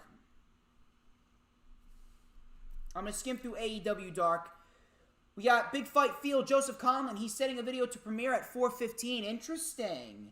Very, very interested to see what's going down there. I'll definitely take a look at that. So, AEW Dark. We're going to skim through AEW Dark. So, we had Bear Country, Joey Janela, and Sonny Kiss. They defeated Levi Shapiro, Daniel Joseph, Aaron Fire, and Mbadu. Brian Cage defeated John Schuyler with the Drill Claw. Lee Johnson defeated Serpentico with a Blue Thunder Bomb. Eddie Kingston defeated J.D. Drake. J.D. Drake didn't look half bad here. And Eddie Kingston won with the Spinning Back Fist. Layla Hirsch defeated Brooke Havoc with the Cross Arm Breaker. Jurassic Express defeated Alan Angels and VSK. We had QT Marshall defeating J.J. Garrett with the Diamond Cutter. Marco Stunt lost to Max Caster with the Diving Elbow. John Silver and Alex Reynolds defeated Chris Peaks and Louis Valley. Kip Sabian defeated Fuego del Sol. The Varsity Blondes defeated Sean Dean and Charlie Bravo. Ryan Nemeth defeated Aaron Solo. Evilise and Diamante defeated Miranda Alizé and Renee Michelle. Top Flight defeated Tony Vega and Steven Stetson. Pretty Peter Avalon and Cesar Bononi defeated Ryzen and Baron Black. Kylan King defeated Tesha Price. And then SCU defeated Matt and Mike Seidel and the Hybrid 2 in the main event. SCU, they look to be en route for a potential AEW World Tag Team title opportunity down the line, which I would not mind.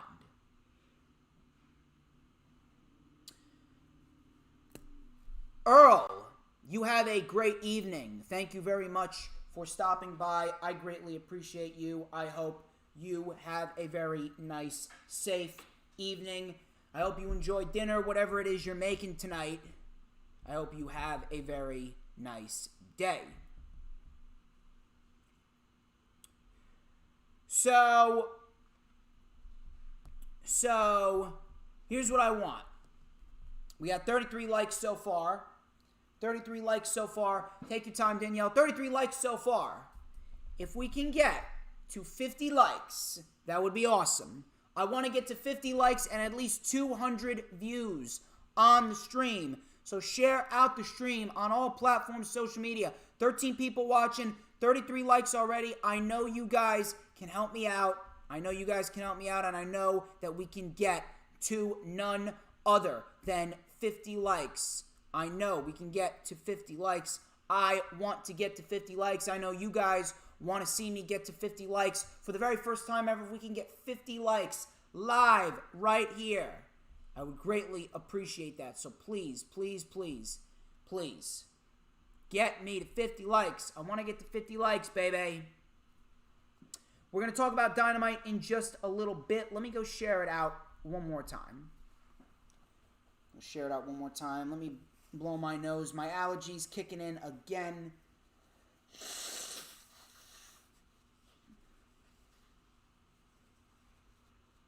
What can you do?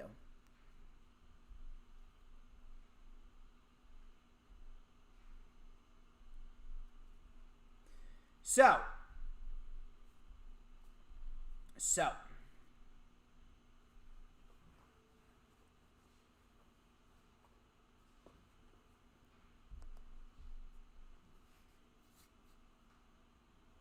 AEW Dynamite. AEW Dynamite was a very, very, very good show. We got a lot of Revolution build. They did a very good job selling the Revolution pay-per-view. The first hour of the show was mainly built on selling the Revolution pay-per-view.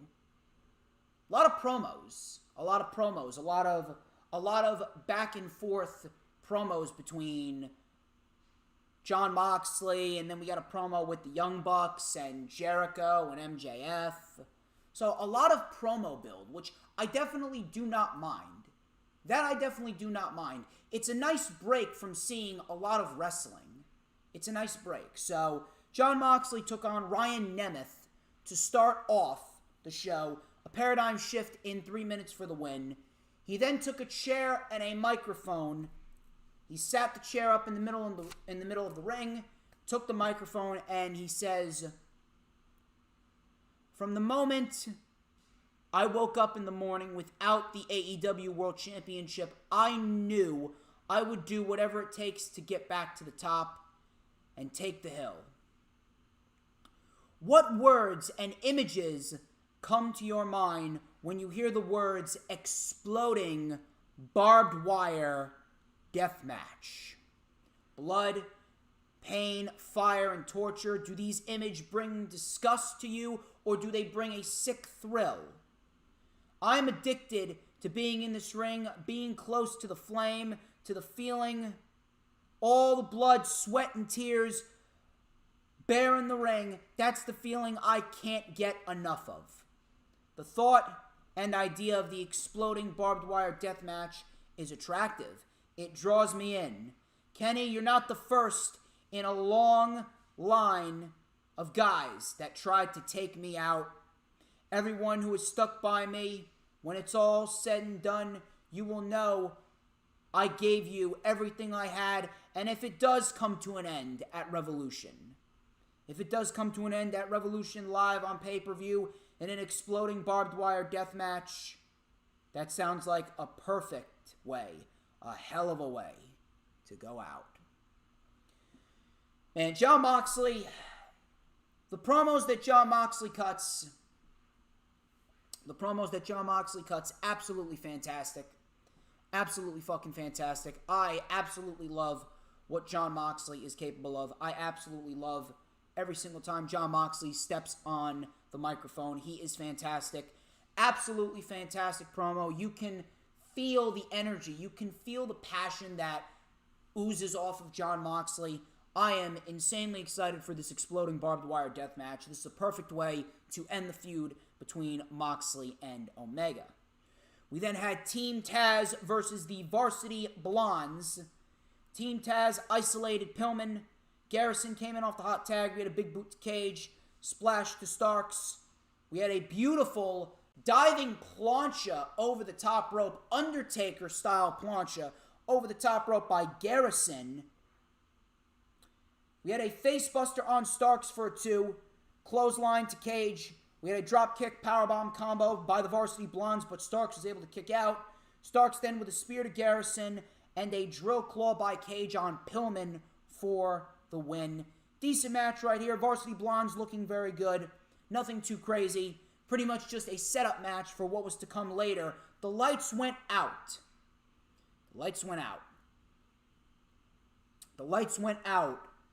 Sting came out.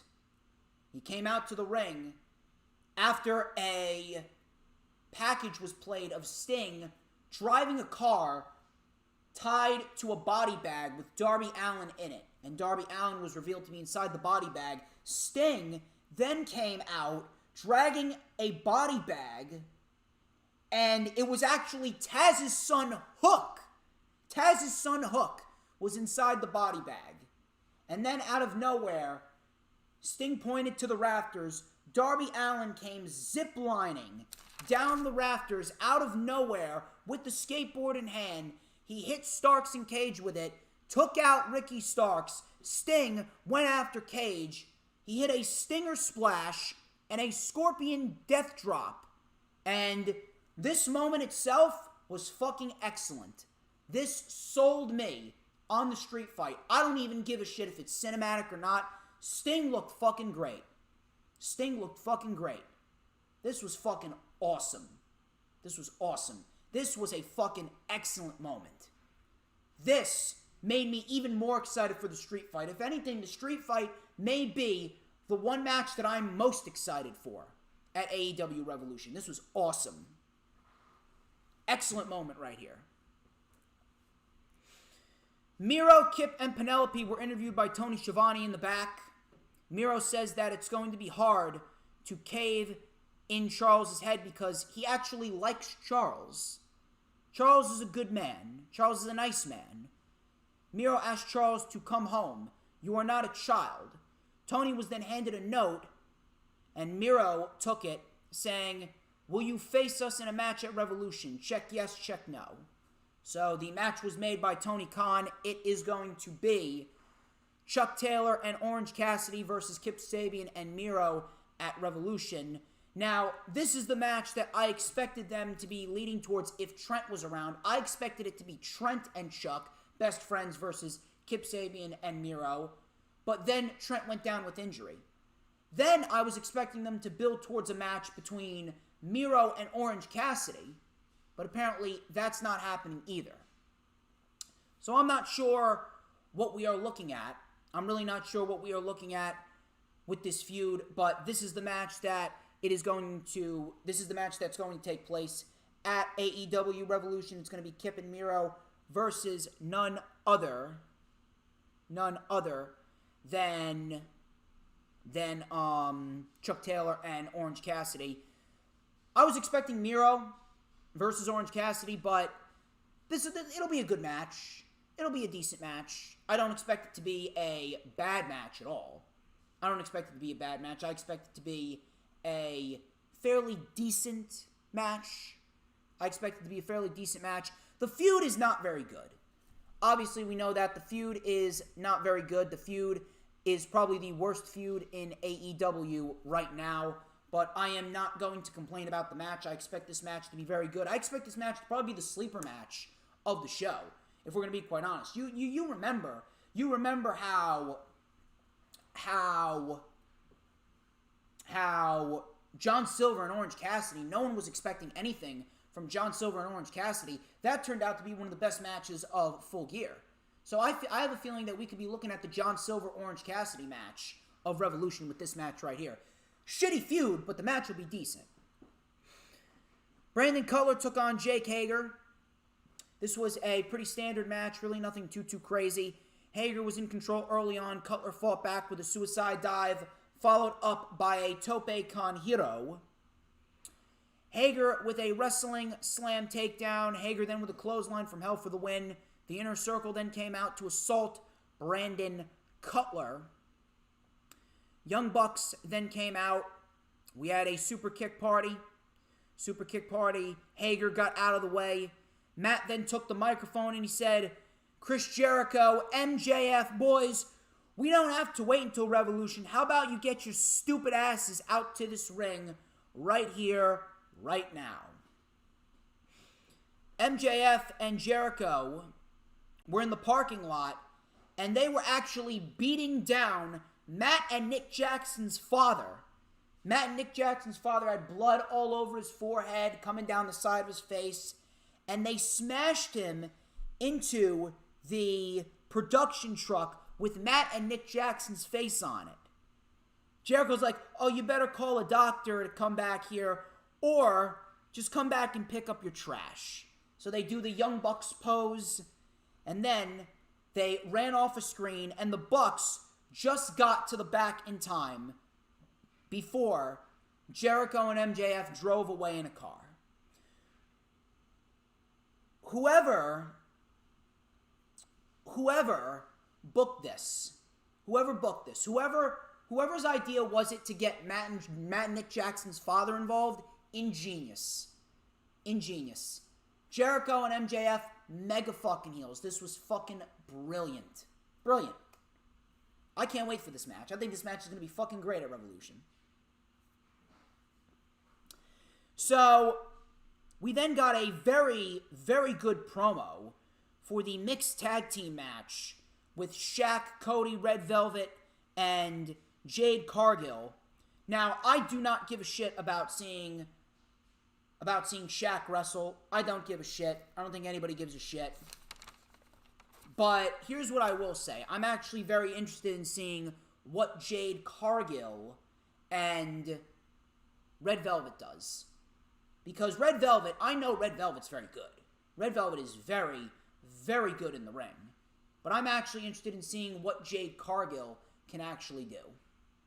Now, she's got a long way to go with her promos, but in terms of in-ring in-ring work, I'm willing to see what she can do. I'm willing to wait it out and see how she fares. So we'll see what happens there. We then had Orange Cassidy versus Adam Hangman Page. Cassidy and Page got into it right out of the gate. Page was in control early. Matt Hardy got involved. Behind the referee's back, Silver and Reynolds then came out, and they pointed out Matt Hardy to Aubrey Edwards, and Matt Hardy was then ejected from ringside. Isaiah Cassidy kept the pressure on Page. Page then, with a vicious rolling elbow and a Death Valley driver, a beautiful brainbuster by Adam Hangman Page for a 2. Cassidy then with an enziguri and a poison Rana, but Adam Hangman Page kicked out.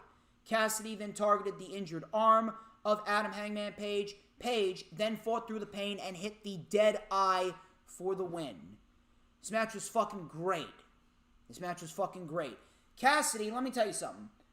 Cassidy, we already know that Adam Hangman Page is great, but Cassidy, he has really held his own, and he has really shown us that he can go as a singles guy. Isaiah Cassidy has held his own now with Chris Jericho and Adam Hangman Page. So Isaiah Cassidy, I think that he's got a very bright future. So Matt Hardy was then speaking through a microphone, and he says that he promised to hurt the Dark Order. And then he came out dragging Alan Five Angels through the tunnel, and then he tossed him off the stage through the table. Obviously, that is setting up their big money matchup at AEW Revolution, which more likely than not, Adam Hangman Page is going to win.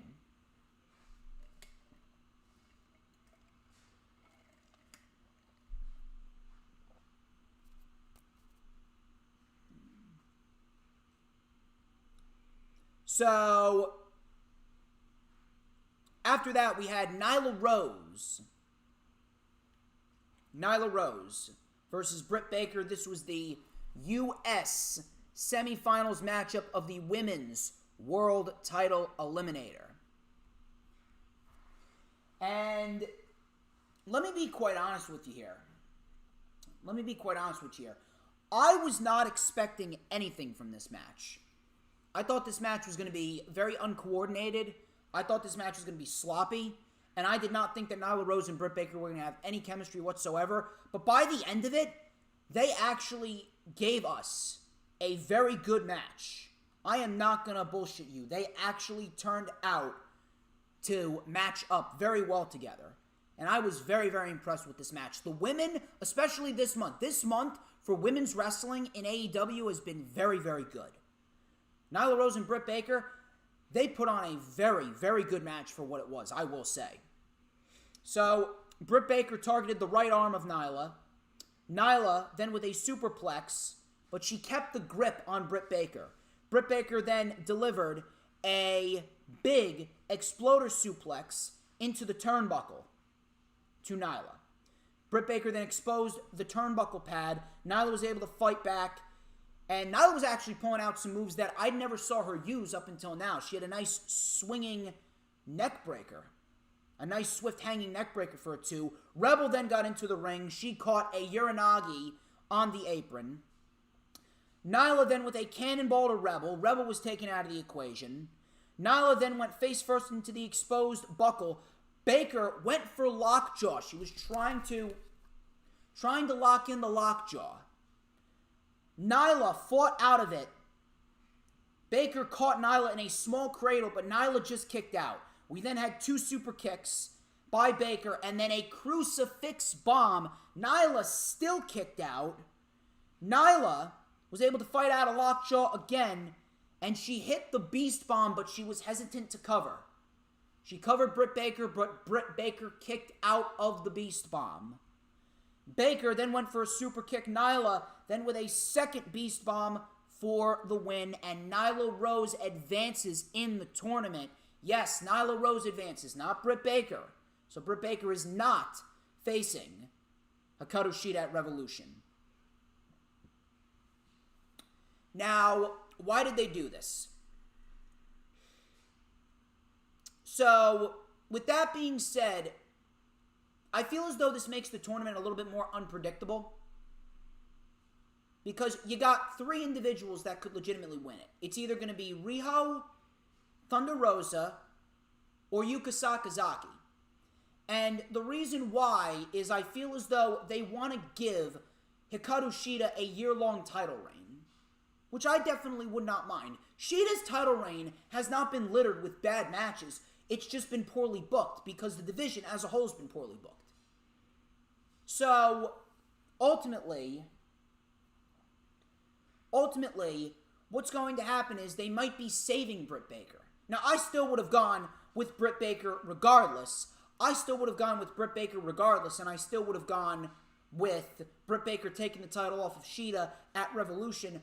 But I understand what they're doing, because if Shida holds the title for a year and they save Britt Baker for Double or Nothing and Britt Baker wins the title after Shida holds it for a year, that's a lot more credibility.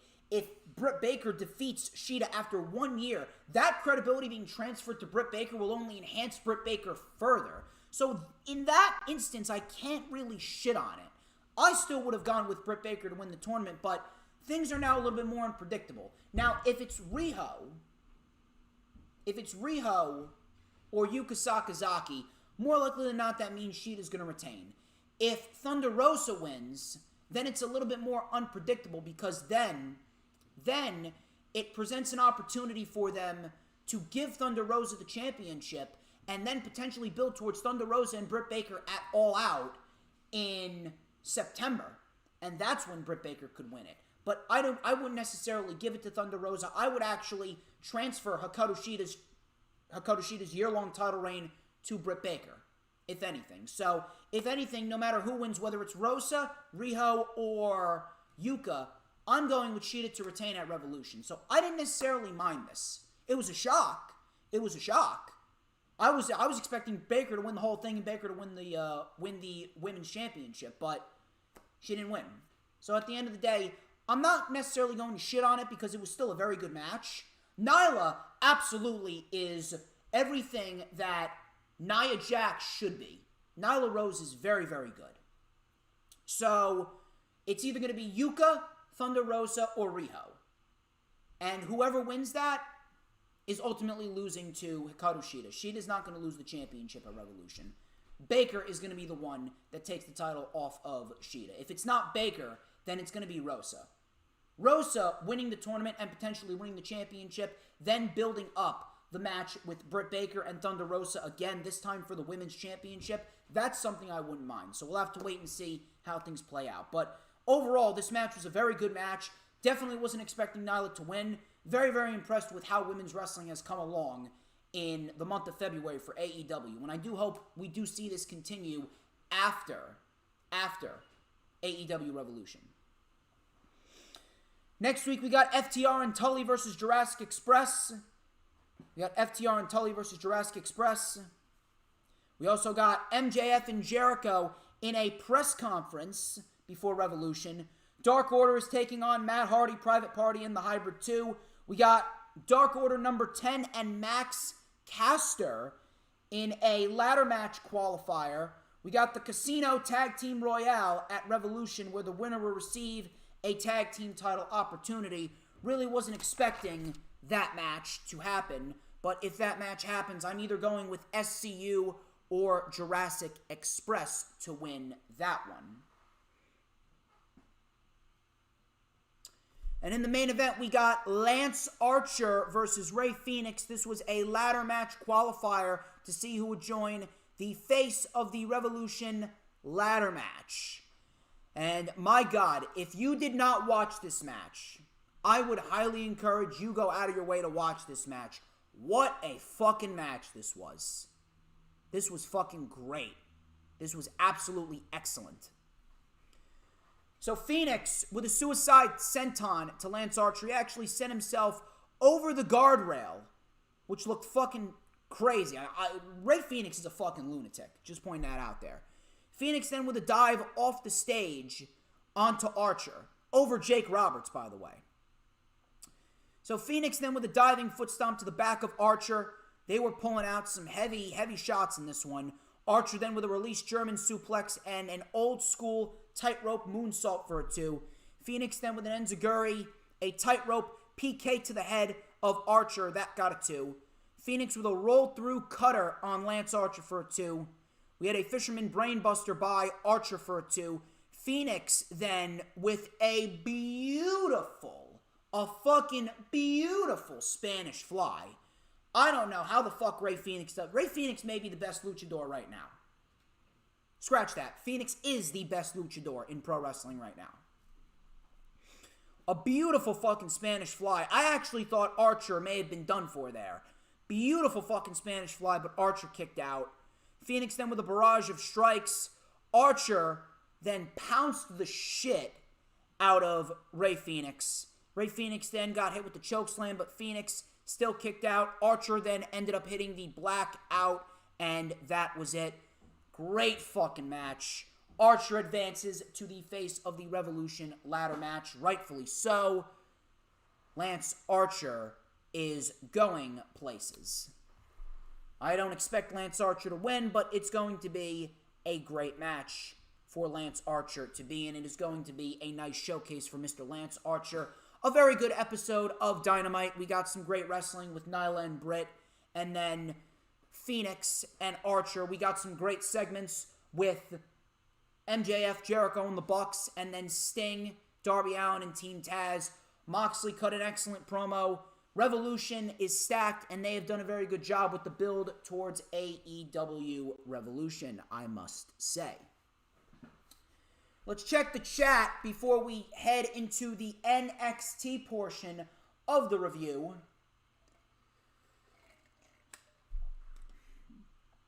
We got Magical Mystery Skywatcher. Hit the like. I did watch the Elimination Chamber. It was a decent show. Not all that exciting, but it was decent. Please hit the like button if you haven't already done so. Thank you, Dee for sticking around. We are at 35 likes. We need to get to 50. Or at least 40. I mean, come on. I don't know what you guys are doing. We are at 35 likes. I want to get to 50.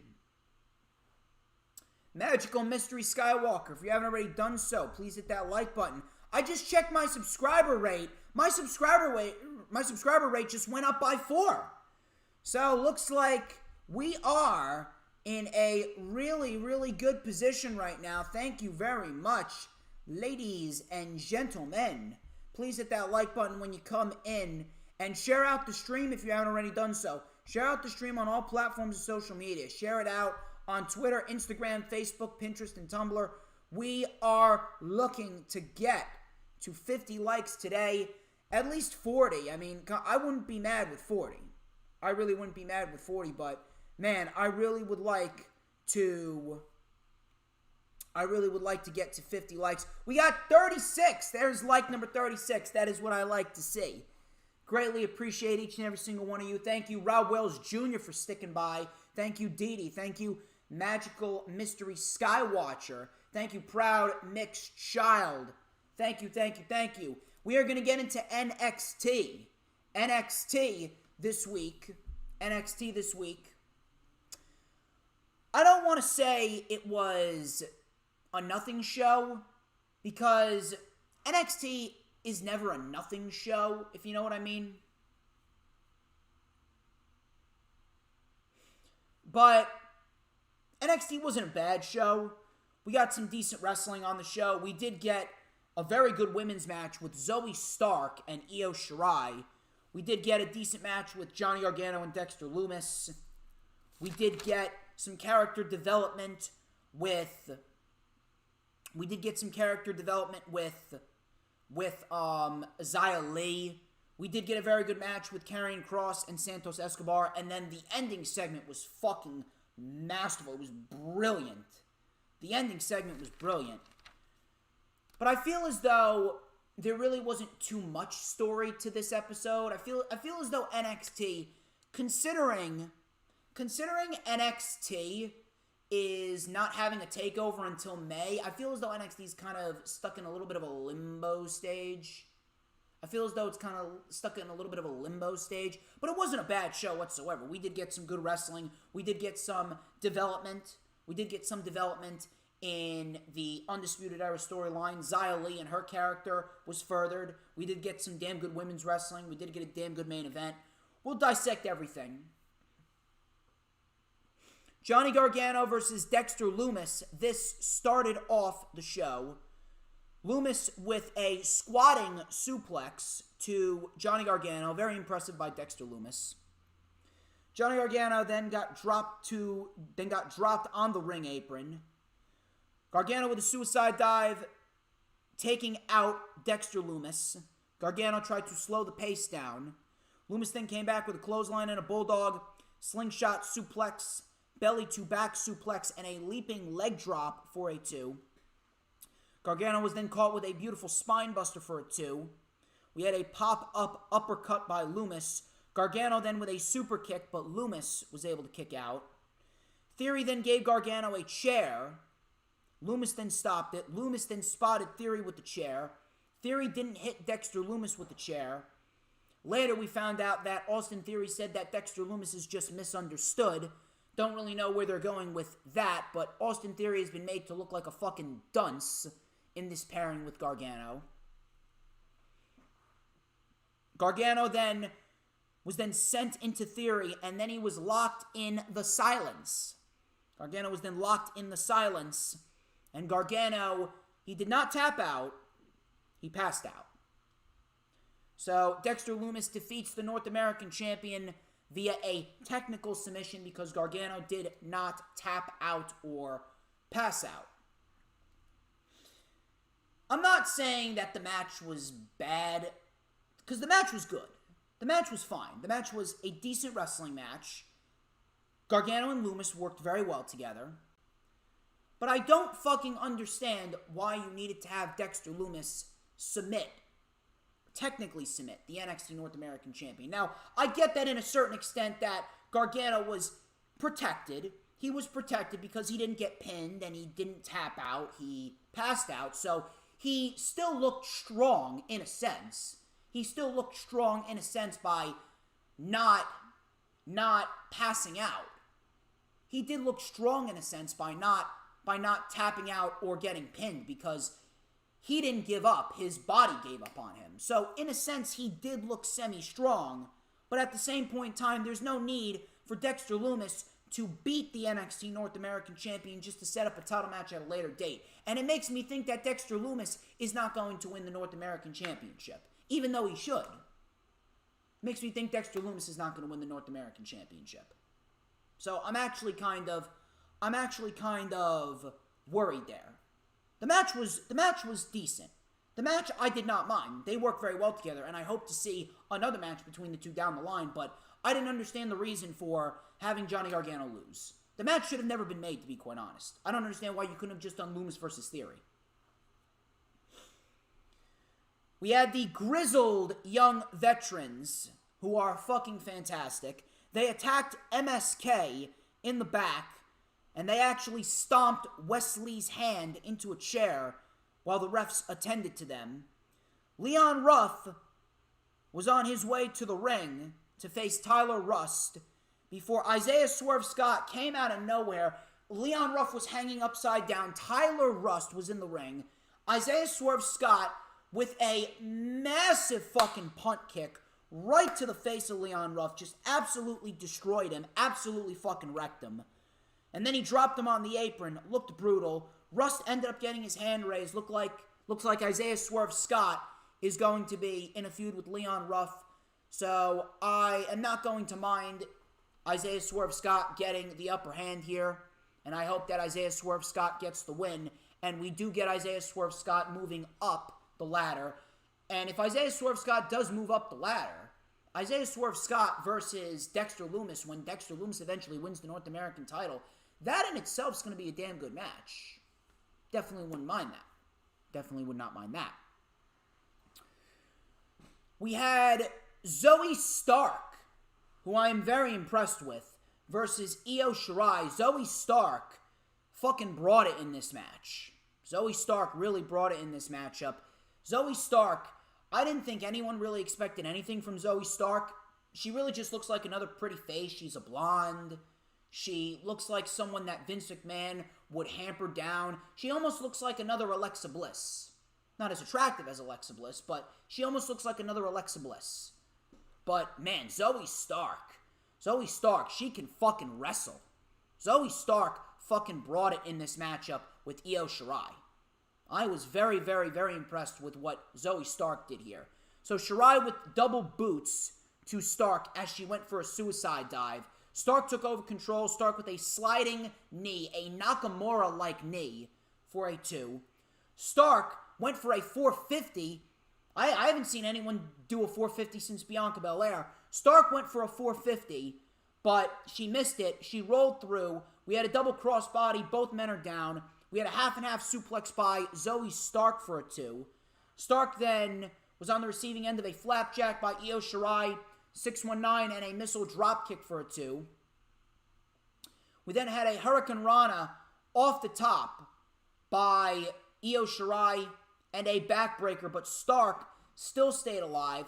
Stark then with a German suplex, but Io kicked out. Io then with the Meteora and the over-the-moonsault. Didn't really get all of it, but it was still an over-the-moonsault. And Io Shirai ended up winning. This was a very, very good match. A very good match between Zoe Stark and Io Shirai. Zoe Stark, if she's this good now,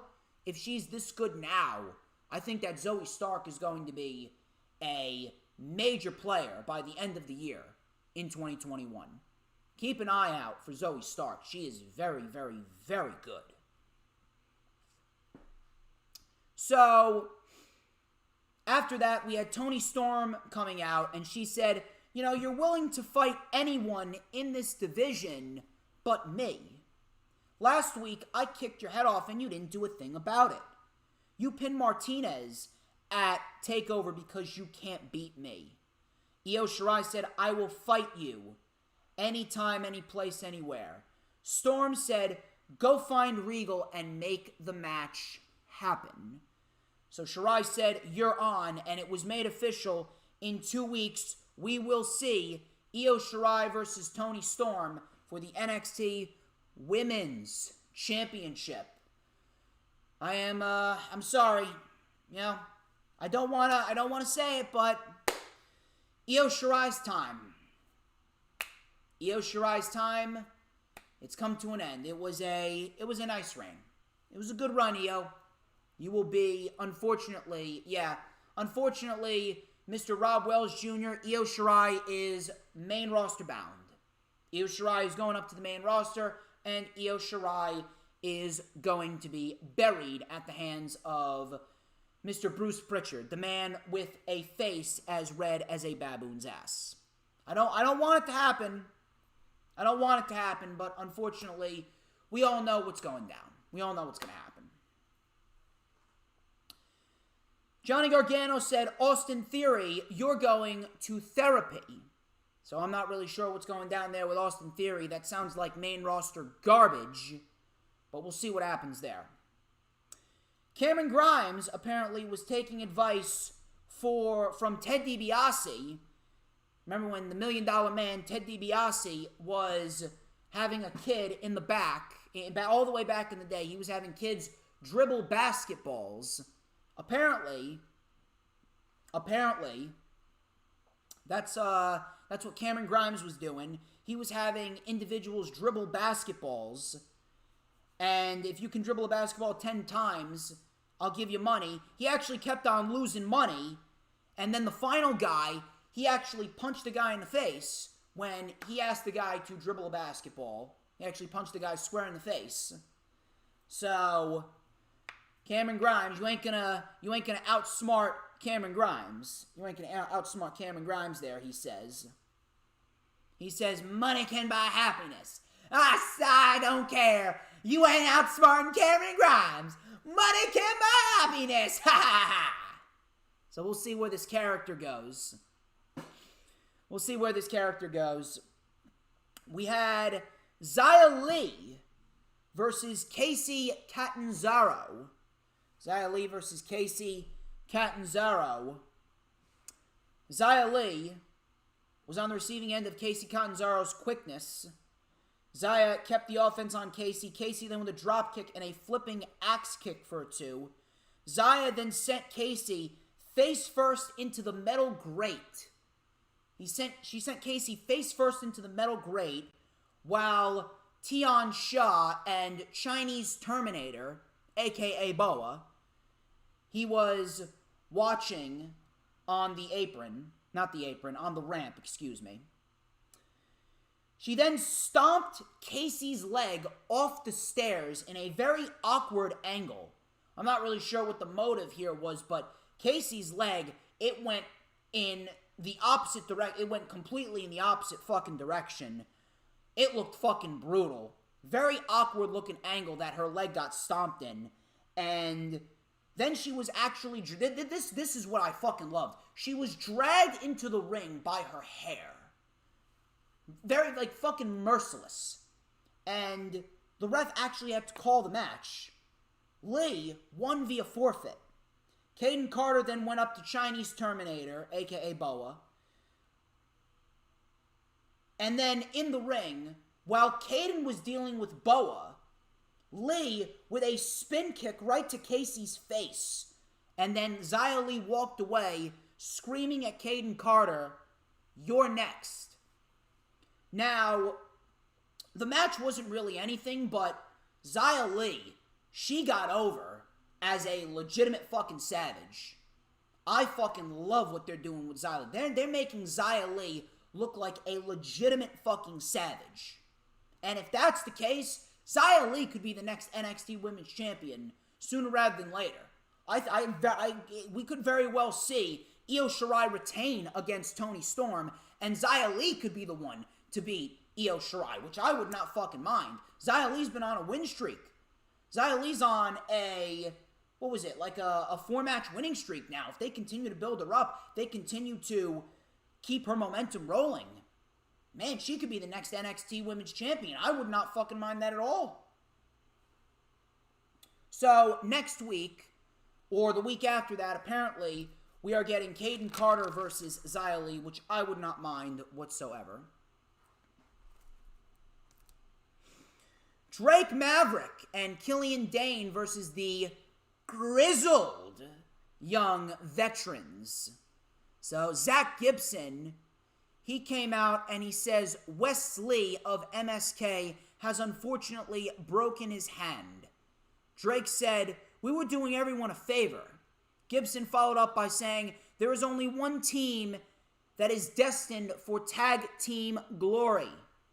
This is only one team that is destined for tag team glory, and it is not MSK, and it is certainly not Shrek and Donkey," which I laughed at. He said it is the grizzled young veterans soon to be recognized as NXT Tag Team Champions. Of course, grizzled young veterans, if you haven't realized it by now, the grizzled young veterans are fucking fantastic. If you haven't realized it by now, they are absolutely fucking phenomenal at what they do. I absolutely fucking love it. They're fucking great. And don't worry, Didi, I know. What is this? I've been signed out.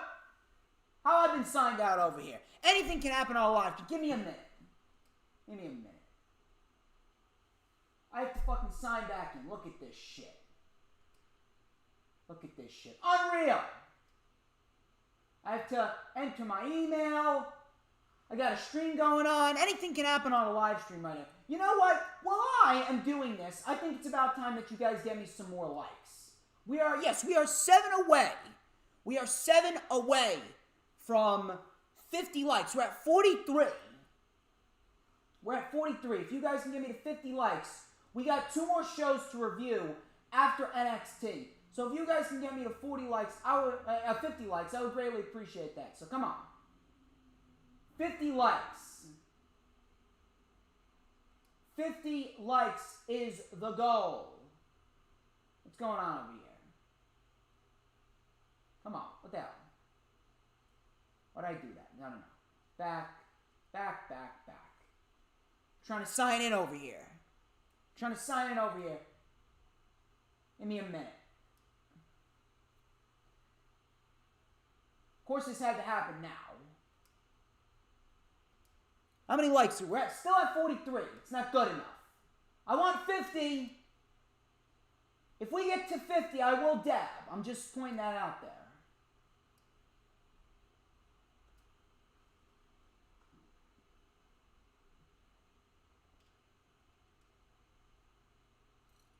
Almost done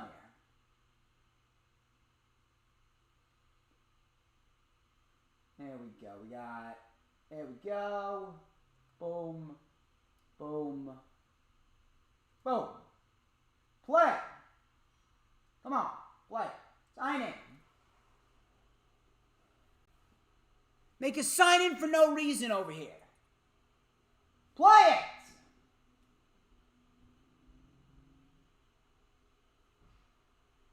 I don't care about the ruthless aggression era. We are on the road to fast lane or fast lame. Great. Now I gotta. Where were we? Where were we with this shit right here?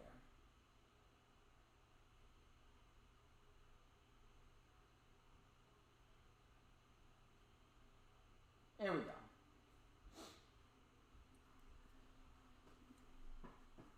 Come on. Great. Now I gotta start all over. Let's do this. Do this.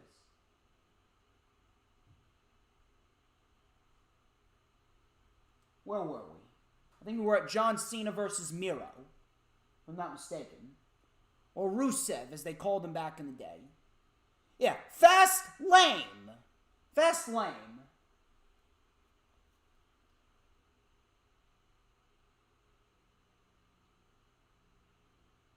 Play.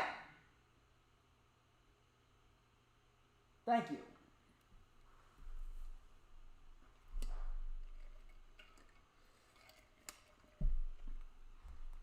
Where's Ruben? Wonder where Ruben is. Ruben always comes in clutch with the likes. Ruben always comes in clutch with the likes. We would have been at 50 already if Ruben came in here. If someone can get in contact with Ruben, where's TM? Where's TM? Where's Matt Moody? Come on, we need 7 more likes, and then we'll be at 50. Anyway, so we get the Grizzled Young Veterans versus Killian Dane, Drake Maverick. Grizzled Young Veterans, fucking fantastic. Grizzled Young Veterans, they defeated Maverick and Dane here. Good match, really nothing too special. They won with the ticket to Mayhem. Maverick and Dane, you know, I will say, they're growing on me. Maverick and Dane, they're growing on me. I don't mind them. I don't mind them. I really do not mind them whatsoever. So, hey, Maverick and Dane, they started out as one of the worst things in NXT, and hey, now they grew on me. They grew on me. How about that? Maverick and Dane grew on me. Now, it's an interesting scenario. An interesting scenario. What happens now? What happens now next week? Will MSK be cleared, or do the Grizzled Young Veterans take their spot? I don't know. Maybe we do see the Grizzled Young Veterans take their spot, and maybe they do. They do end up facing Oney Lorcan and Danny Burch. You never know. We'll have to wait and see how that plays out, but an interesting scenario nonetheless. So, then we got Santos Escobar versus Karrion Kross. This was a no disqualification match. Karrion Kross attacked Legado del Fantasma in the parking lot. And the brawl started outside the building. Escobar and Kross, they were wearing street clothes, so that was a nice little detail right there. Nice little detail right there. They brawled by a production truck. Kross actually used a pickaxe. Yes, Kross used a motherfucking pickaxe to pierce the side of the truck that Santos Escobar was hiding in. While the Mendoza were then sent onto the truck, it was a 3-on-1 advantage for Legado del Fantasma. They brawled into the CWC. Kross then grabbed Wilde and Mendoza. Now, this was probably one of my favorite parts of the match. He grabbed Wilde and Mendoza, threw them through the plexiglass and the steel, and then he stared at Santos Escobar with this look like, oh, you are absolutely fucked. He stared at him with this look like, you are fucking screwed. I don't know why. I just absolutely loved that moment. He threw Wilde and Mendoza over the barricade, over the plexiglass steel and then looked at Cross with this, "You are absolutely fucked" look. I thought that was fucking fantastic. So, Escobar, he used a chair against Cross. He targeted the shoulder. He targeted the shoulder of Karrion Kross. He sent Cross into the post with his arm wrapped around the chair. We then had Mr. Karrion Kross.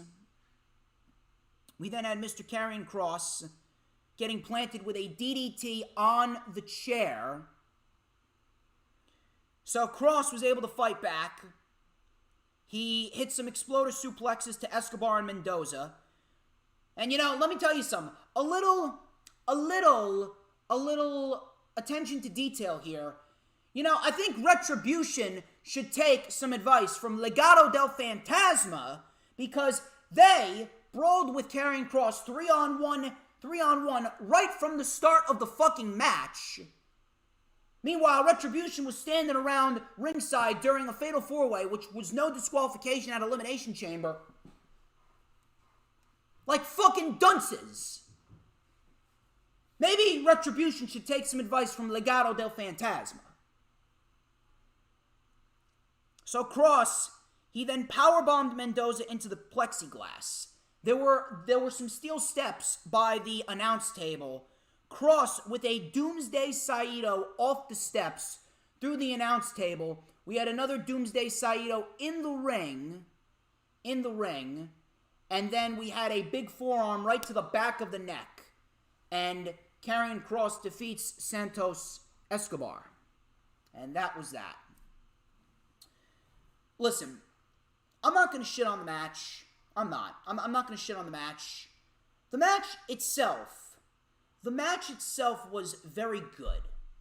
I will say. The match itself was very good. I'm not going to shit on the match. I'm not going to tell you that the match was bad. The match itself was very good.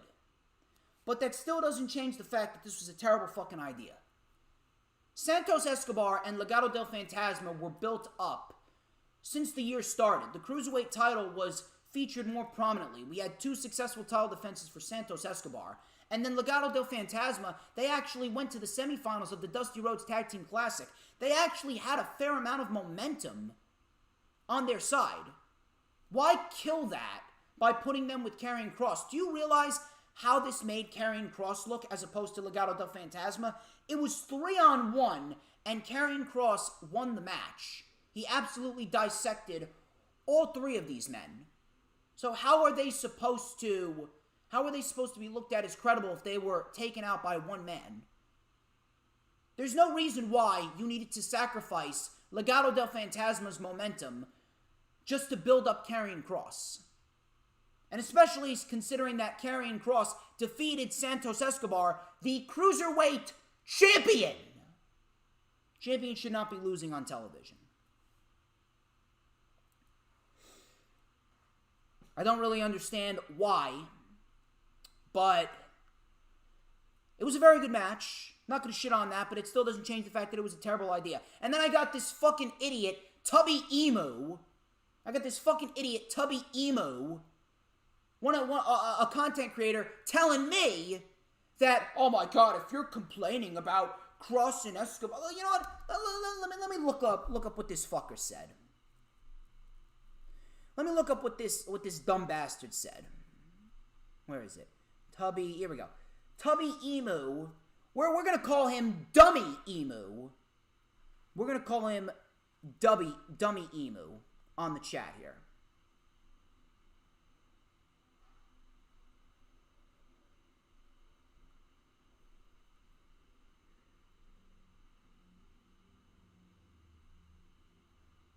Where's this fuck? I'm looking for this tweet. Here we go. If you are dead ass complaining, Escobar lost out to a former NXT champion who dropped the title due to injury and overlooking Escobar also getting lifted in this, WWE just isn't what you're looking for. Hit the 2005 ROH DVD bin or something. How fucking retarded is this guy?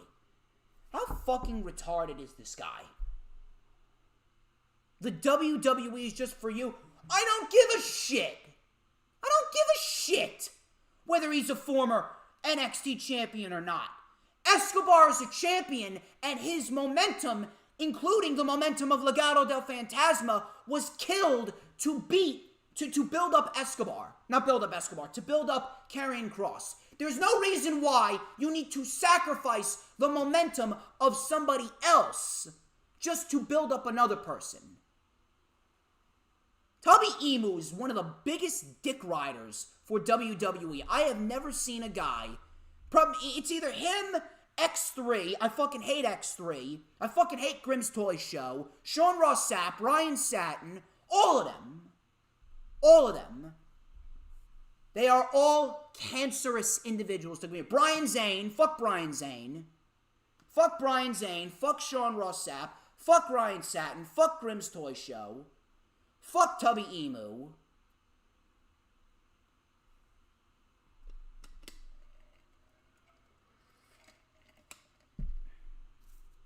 But Tubby Emu, we're calling him Dummy Emu. What a fucking retard. Anyway. So next week we got the women's tag team title match, which Raquel Gonzalez and Dakota Kai should win. And then we got Toni Storm and Io Shirai in 2 weeks for the NXT Women's title.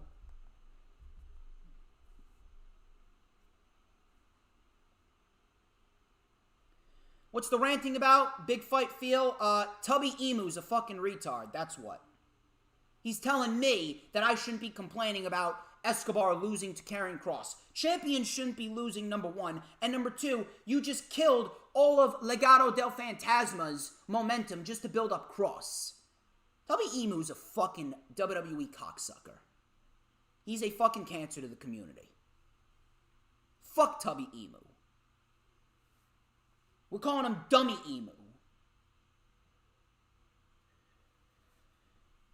Main event segment. Adam Cole. Adam Cole came out. They replayed what happened last week. O'Reilly, he is said to be out for 4 to 6 weeks. Cole said, after watching that footage, I feel sick to my stomach. Everyone knows the NXT Championship is very important to me, especially the guys in the Undisputed Era. But I do not like the guy I've become these past few weeks. I was pissed off at first that Kyle got opportunity after opportunity at the NXT title, and he continued to fail.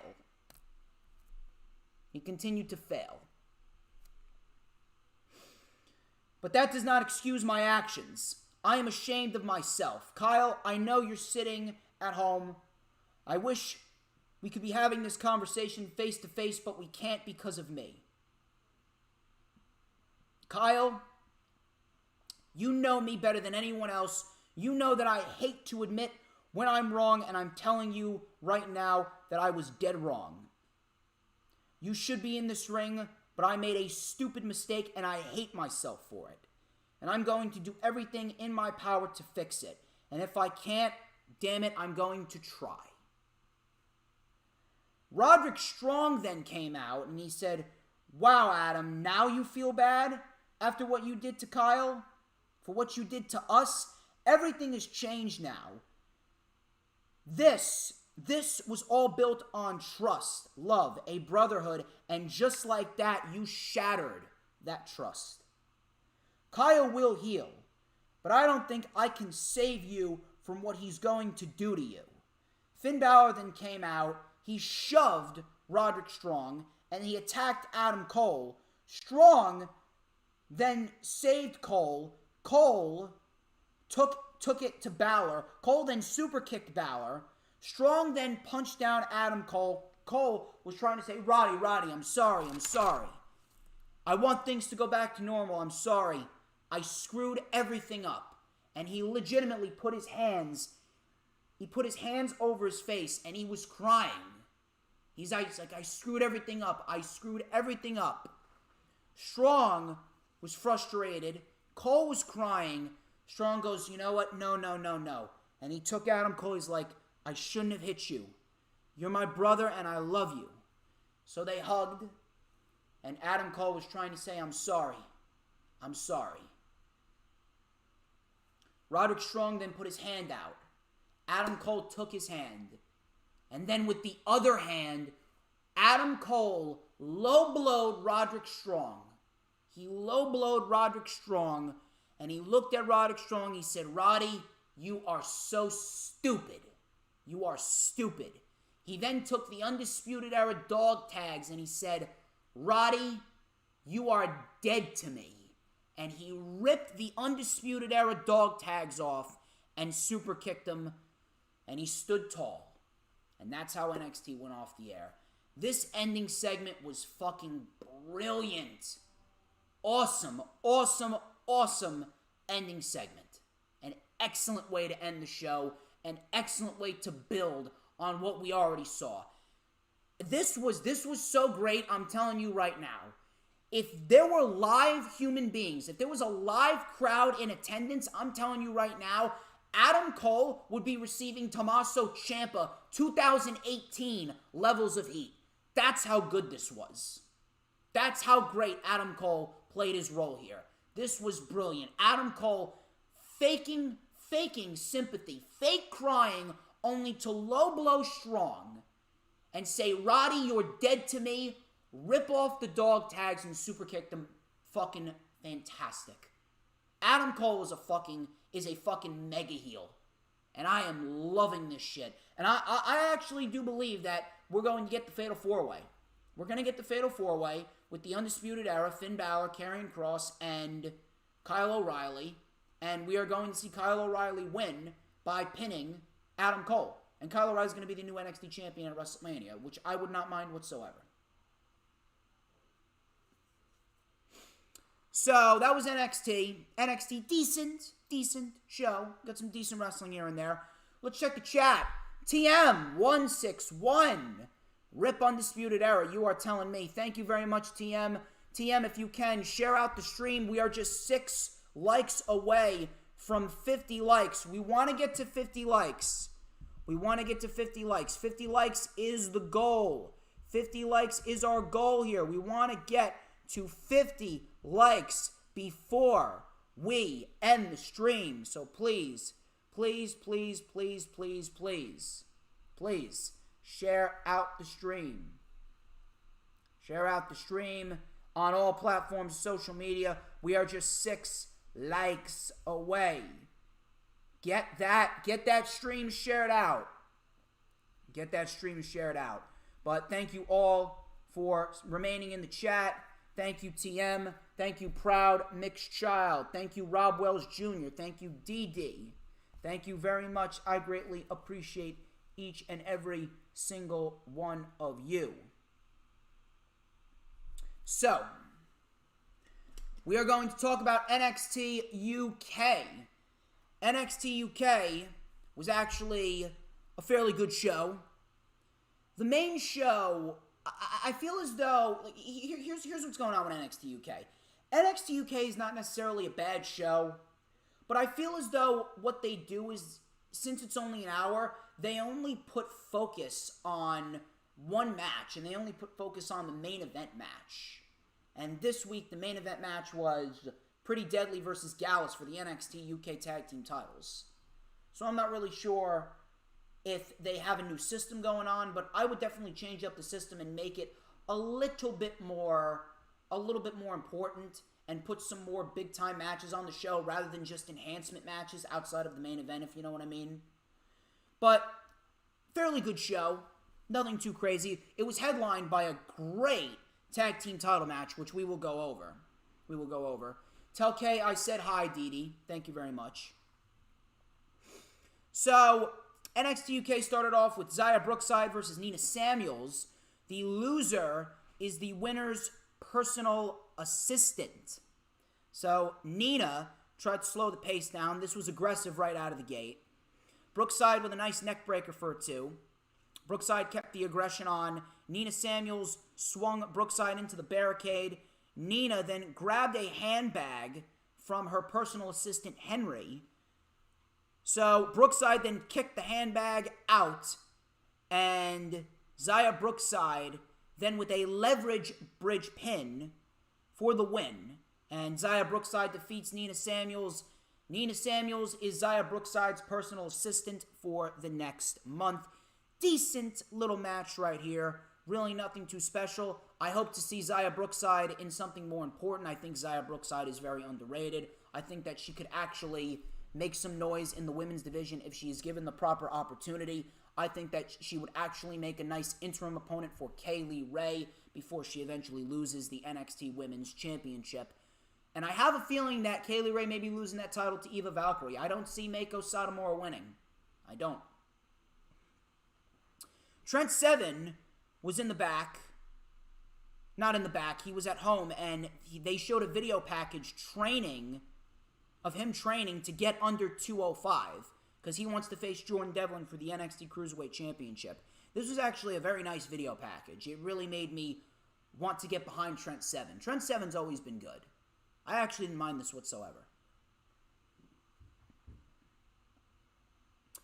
We had Bailey Matthews versus Tyler Bate. Tyler Bate won with the Tyler Driver, nothing too crazy. Looks like Tyler Bate is going to be built up over the course of the next few months. Do we see Tyler Bate challenging Walter again? I don't know. We'll see what happens there. We had a promo package for a newcomer, and this newcomer's name apparently is Divam Edikek or Edikek, Edikek, Vidam Edikek. Not really sure what that means. He's from Germany. Not really sure what that translates to. I'm not really sure if that's his name. I'm not really sure if that's some type of phrase that he lives by, but it's Divam Edikek. It's Devam Edecek. So I'm not really sure what's going on there, but that is one thing that they are building towards. It's a new individual that's coming to NXT UK from Germany. Interested to see what happens there. Don't really know what to think of it. We had Lana Austin versus Eva Valkyrie. Eva Valkyrie and Lana Austin. Lana Austin didn't look half bad here, but at the end of the day, Eva Valkyrie got the win. She is still undefeated, rightfully so. Eva Valkyrie, I have faith that Eva Valkyrie is going to be the one to dethrone Kaylee Ray for the NXT UK Women's Championship. I have faith. So, from there, we actually got some breaking news. Obviously, next week we got Kaylee Ray versus Meiko Satomura for the NXT UK Women's Championship. We got Supernova 11 sessions with Tyler Bate. We also got Amir Jordan and Kenny Williams versus Ashton Smith and Oliver Carter. So the NXT UK Tag Team Division is really making waves. And then in 2 weeks, we got the first ever NXT UK Mixed Tag Team match. It's going to be Ginny and Joseph Connors versus Jack Stars and Piper Niven. That's going to be in 2 weeks. And then also in 2 weeks, we got Dave Mastiff versus Tyler Bate. That's going to be a damn good match. So we got some interesting material lined up on NXT UK in the coming weeks. In the main event, we had Pretty Deadly, Sam Stoker and Lewis Howley versus Gallus. This was for the NXT UK Tag Team Championships. Now, I'm going to be quite honest with you. I was not expecting anything from Pretty Deadly. Pretty Deadly, a year and a half ago, they were fucking jobbers. Pretty Deadly was nothing more than a team full of jobbers. Two jobbers. Two glorified pretty boys who acted as enhancement talents. So I was not expecting anything from Pretty Deadly. But recently we started to see him get more wins as the pandemic came back. Pretty Deadly had been on a hot streak. And while they have seemed fairly green in the ring, little by little, I've seen them getting better and better. And this was their true test to see whether they could hold their own against a team like Gallus. A team like Gallus, who has held the NXT UK Tag Team titles for nearly 500 days. A team like Gallus, who are undoubtedly a great tag team overall. And when given the opportunity, they can put on a damn good match. So, this was their true test. And I'm telling you right now, Pretty Deadly impressed the fuck out of me. I am not even bullshitting you. Pretty Deadly, this match, I was not expecting this match to be this good. I was expecting Gallus to carry Pretty Deadly, but Pretty Deadly not only held their own, but this match was fucking great. This match was awesome. This match was great. And if you did not watch this match, go on the WWE Network, take 15 minutes out of your day, go and watch this match, because this match between Pretty Deadly and Gallus was a great tag team match. This was a great tag team match. Wolfgang was sent into the post shoulder first. We had a double backbreaker on Wolfgang for a 2. Wolfgang then, with a diving splash, this looked great, a diving splash to the back of Lewis Howley. And he was able to make the hot tag. Mark Coffey brought it to both Stoker and Howley, a couple of suplexes. We had a middle rope bulldog for a 2 on Lewis Howley. Coffey then got dropped with an assisted gutbuster. Coffey was able to kick out. Coffey with an enziguri. He tagged in Wolfgang, and Wolfgang and Mark Coffey hit a slingshot Samoan drop, which looked great. That got only a 2 count as Sam Stoker saved the match for his team. We then had a choke slam on the apron to Sam Stoker. Wolfgang then hit Howley with a beautiful spear. And Howley was able to kick out. They were going for their enziguri power slam combination, but I believe it was Sam Stoker that came in to save it. And then we had Lewis Howley getting dropped. Sam Stoker then slapped Wolfgang. Things started breaking down. Wolfgang was then chasing around Sam Stoker, and Lewis Howley pounced Wolfgang over the barricade. Wolfgang was taken out of the equation. So now it was Mark Coffey all by himself. Mark Coffey was in there all by himself. Pretty Deadly then with an assisted code breaker. Mark Coffey still kicked out. And this was brilliant. This was brilliant right here. This right here was brilliant heel tactics. And I understand that heels, they tend to cheat a lot, but it's always the same thing with the roll-up of the tights or feet on the ropes. Pretty Deadly didn't do that. Pretty Deadly, this was ingenious right here. They took the tag team titles. Sam Stoker distracted the referee with one title, and then Lewis Howley slid in the other championship while the ref was putting the first championship away. Sam Stoker then with a tornado DDT to Mark Coffey onto the championship. And then the championship was taken out by Lewis Howley. The tag was made, and then they hit the spinebuster neckbreaker combination, which they call Spilt Milk, and Pretty Deadly win. Yes, you heard me correctly. Pretty Deadly are the new NXT Tag Team Champions.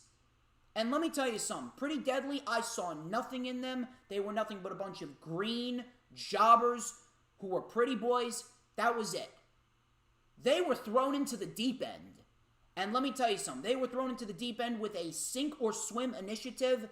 And I was absolutely blown away with what they did here. Pretty Deadly impressed the fuck out of me. I was very, very impressed with Pretty Deadly. And you know what? Them winning the titles, I did not see them winning the titles. I thought that they were going to have a great match, and they were going to have a great performance. But then we were going to have Imperium come back to NXT UK, and Imperium were going to be the one to take the titles off of Gallus. That didn't happen. That didn't happen at all. They legitimately gave Pretty Deadly the championships. And you know something? If this means more opportunities for new teams in NXT UK, I'm all for it. I'm all for it. I do not have a problem with this whatsoever. Gallus had a damn good run. They held it for 497 days. Hey, let's see what Pretty Deadly can do. Let's see what they can do. I did not mind this whatsoever. I was shocked. I was absolutely shocked. Absolutely shocked. But hey, you know what? Good for Pretty Deadly. They were thrown into the deep end, and they impressed the fuck out of me. And they put on a great fucking match with Gallus. Definitely go out of your way to watch it. Great match. A huge shock. And if this means more opportunities for new tag teams, I wouldn't mind that. We're probably going to see Pretty Deadly versus Oliver Carter and Ashton Smith, or Pretty Deadly versus Sam Stoker and Lewis Howley. I definitely would not mind that. Great match. Great match and a huge shock to end NXT UK. Pretty Deadly dethrone Gallus. Pretty Deadly are the new NXT UK Tag Team Champions. Thank you very much, TM, for sharing it out. We are one like away. One like away from 50, people. Can we do it? I think we can. Can we do it? Can we do it? A chat full of champions. You're damn right, Proud Mixed Child. Me, of course, being the #1 champion. But anyway, DD, I'm only going to dab if we get that 50th like, so you might want to share it out. Maybe even 60. I don't know, maybe even 60. Share out the stream, people. Share out the stream. We are on our last show. Can we get to 50 likes before we're done reviewing SmackDown? Let's see what happens. Let's get into SmackDown, ladies and gentlemen. I don't want to say it was a terrible show. I don't want to say that SmackDown was a terrible show, but it was just kind of there. It was just kind of meh. It was just kind of there. Really didn't do all that much. We did have some decent wrestling here and there. Got some decent booking. We got a great match between Bryan and Jay. We did get some great back and forth between Daniel Bryan and Roman Reigns. So we had Roman, Heyman, and Jey Uso kicking off the show. They replayed what happened at the Elimination Chamber. Roman goes, I don't think it's a secret. SmackDown needs me. I answered the call. I defended my Universal title against the winner of the Elimination Chamber match. I live and operate in this ring at a higher level. Things would have gone perfect, but they didn't because of one man, Edge. You know what? You got one, Edge. You speared me. But you didn't end it there. You could have ended it there, but you didn't. You just had to point out the sign. You had to point at the sign. Roman Reigns versus Edge in the main event of WrestleMania. You don't need that in your life. So I'm going to give you another opportunity. You've got a family. I don't want to hurt you. I like what you stand for. But a man like you just doesn't stand a chance against a man like me. So I don't really know what the motive was here. First, Roman Reigns wants Edge. Now he's saying, back out because I don't want to hurt you. So I don't really know what the fuck they're doing there. Illogical scenarios right there. First, Roman Reigns wants him. Now he doesn't want him. So Daniel Bryan then came out. And he says, you described your Universal title defense as nearly perfect. But from my perspective, I 100% agree. You deserve it, but I heard some rumblings. That some people think differently. Now, I would have thought that the head of the table would have defended the Universal title in the main event, not in the second match. I know you want to create a legacy, so here's your chance. Here's your chance to prove that there is no comparison between Roman Reigns and Daniel Bryan. How about this? You defend your Universal title against me at Fastlane. So Jey Uso chimed in. He said, you lost. You got to go through the back of the line. If you want if you want to face the head of the table, then you got to go through the right-hand man. But be careful, Uce, because you're going to get got. So Roman Reigns then gets in Bryan's face again, and he goes, do you really want me to hurt you again? Uso then attacked Bryan, and he sent him over the barricade. That was it. Roman and Uso then walked away. This was a very, very, very good opening segment right here. The back and forth between Daniel Bryan and Roman Reigns is very good. The intensity is there. The atmosphere is there. The story is there. And the match is happening at Fastlane. Now, I understand Bryan didn't win, but I mean, come on, let's be real here. Do you honestly think that they're not going to do Roman Reigns versus Daniel Bryan at Fastlane? Do you honestly think that that match is not going to happen? With the Peacock deal going on, WWE is going to load up Fastlane with as many matches as possible. They're going to load up Fastlane with as many big-time matches as possible to make that show feel important, because they know that they're going to have 26 million subscribers lurking on Peacock, and if they see Fastlane with all these big matches on it, Roman and Bryan, whatever other match you want to put on there, Drew and Sheamus, or Bobby Lashley is the WWE Champion on there, if Brock Lesnar shows up, which I don't think he will, but if Brock Lesnar shows up, they're going to load up Fastlane to be a big deal, even though it's not, even though it's a show 3 weeks before fucking WrestleMania. They're going to load up Fastlane to be big. So you know for a fact that the match is happening at Fastlane. I'm sorry to tell you, it's going to happen. It's going to happen. I don't want it to happen, but it's going to happen. It's going to happen. Match is happening at Fastlane. This is why people are so fucking stupid. They're calling for Edge and Roman, but yet there's a story that's bigger than anything that you could possibly do with Roman right here, with Daniel Bryan and Roman. I don't fucking understand. People are fucking stupid. Yeah, I feel like I'm like one of the only intelligent individuals in the community. Like, scratch that. I am the only... Anyone who's not in this chat, and anyone not named DJ Storms is just a fucking idiot. That's why I don't respect anybody. So from that, we got Rey Mysterio and Dominic Mysterio. Rey and Dominic versus Chad Gable and Otis. Chad Gable and Otis, who are heels now, which I don't understand why. I mean, I'm glad they got the win, and I'm glad that they're being built up. Could they potentially win the tag team titles? I don't know. But I don't understand why you broke up fucking Heavy Machinery. Chad Gable is now being wasted. He should be in the mid-card fighting for the Intercontinental Championship. Otis and Tucker should be in a tag team. Instead, you got Tucker chasing around the fucking 24/7 title. I don't think he was even chasing around the 24/7 title on Monday. Tucker's been in fucking catering.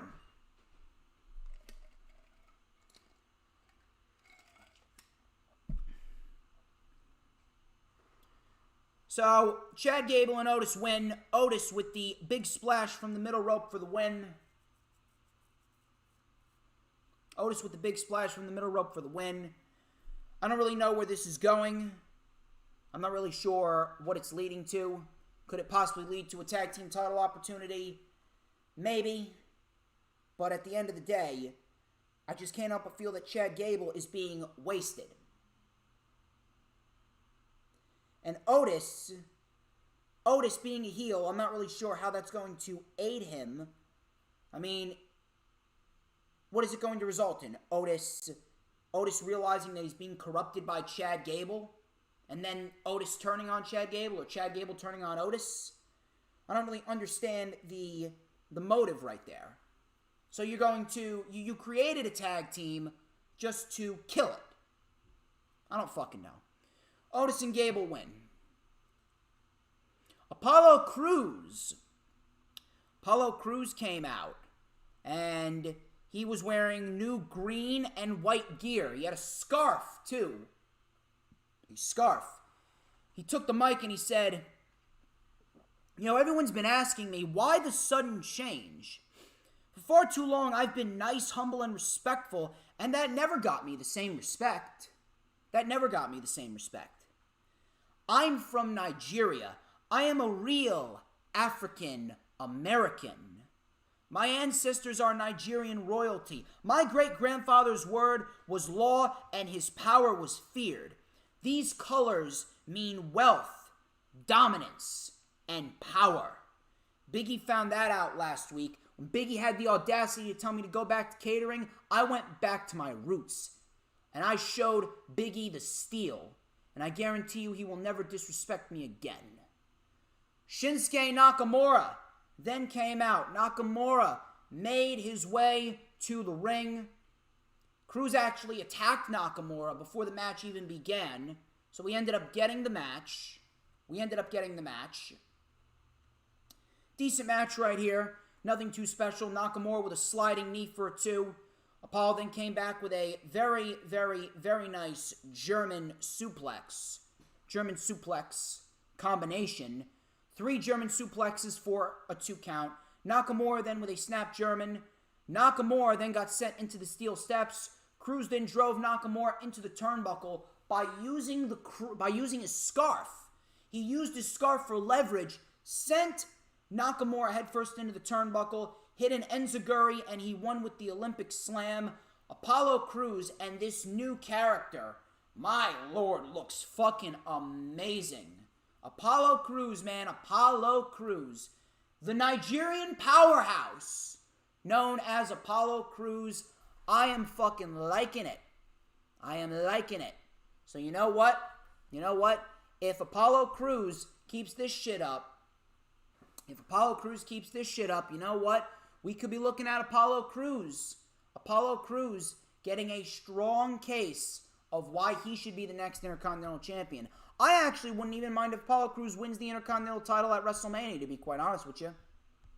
I would not mind if Apollo Crews wins the Intercontinental title at WrestleMania. I would give it to him. I would legitimately give it to him. So, after that, we had Liv Morgan versus Tamina. Liv Morgan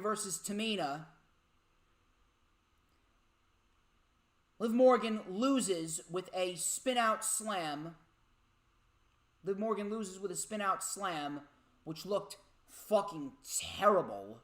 This looked fucking terrible. I don't know what the fuck they were going for here. And I'm not sure why we have Tamina on television.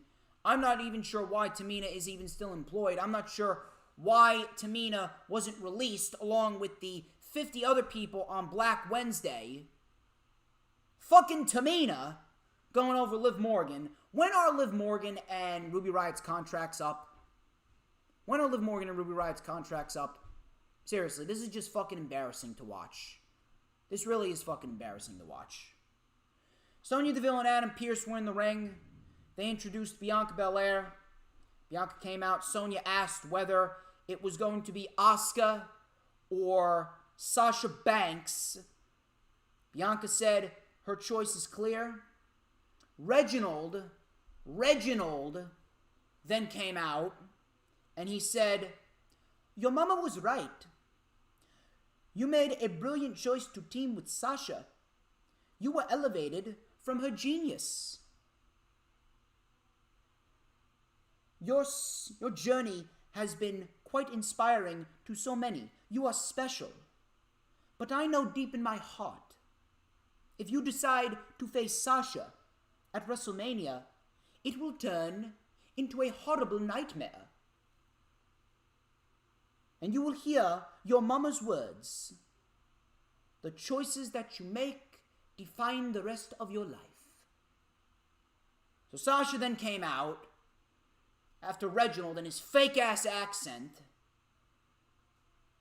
He says, "I told you never to speak for me." She said, "Bianca, if you want to be the top of the conversation, you will choose me. I'm the best, which makes you second best." So Bianca goes, "Girl, I'm going to make you eat those words on the grandest stage of them all. Sasha, it's on." So then the fireworks went off, the most overproduced segment that you could possibly find, and Sasha versus Bianca was made official for WrestleMania. Great. This should have happened 4 weeks ago.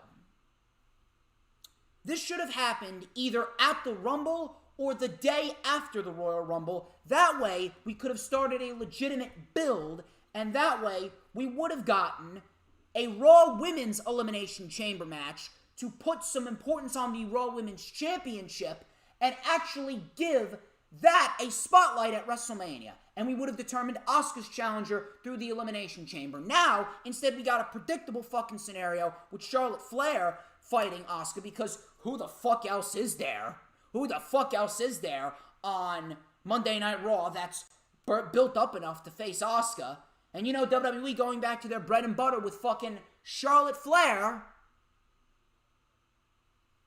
The delaying of the Royal Rumble winners choosing their opponents did absolutely nothing to build intrigue. It did nothing to enhance the show. It's not storytelling. It's laziness. It is laziness. Bianca and Edge should have chosen their opponents at the Royal Rumble or the night after the Royal Rumble. That way, we would have gotten Elimination Chamber qualifying matches, and we actually would have gotten a legitimate build towards the Elimination Chamber with 2 Elimination Chamber matches that would have had a direct effect on who was facing the other world champion for the men and the women at WrestleMania 37. But of course, that makes too much sense, right?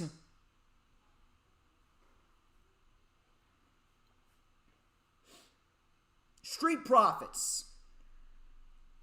Street Profits versus Baron Corbin, Burger King Corbin, McDonald's Lovin' It Corbin, KFC Boneless Chicken Tenders Corbin, Taco Bell Chicken Beef Chalupa Corbin,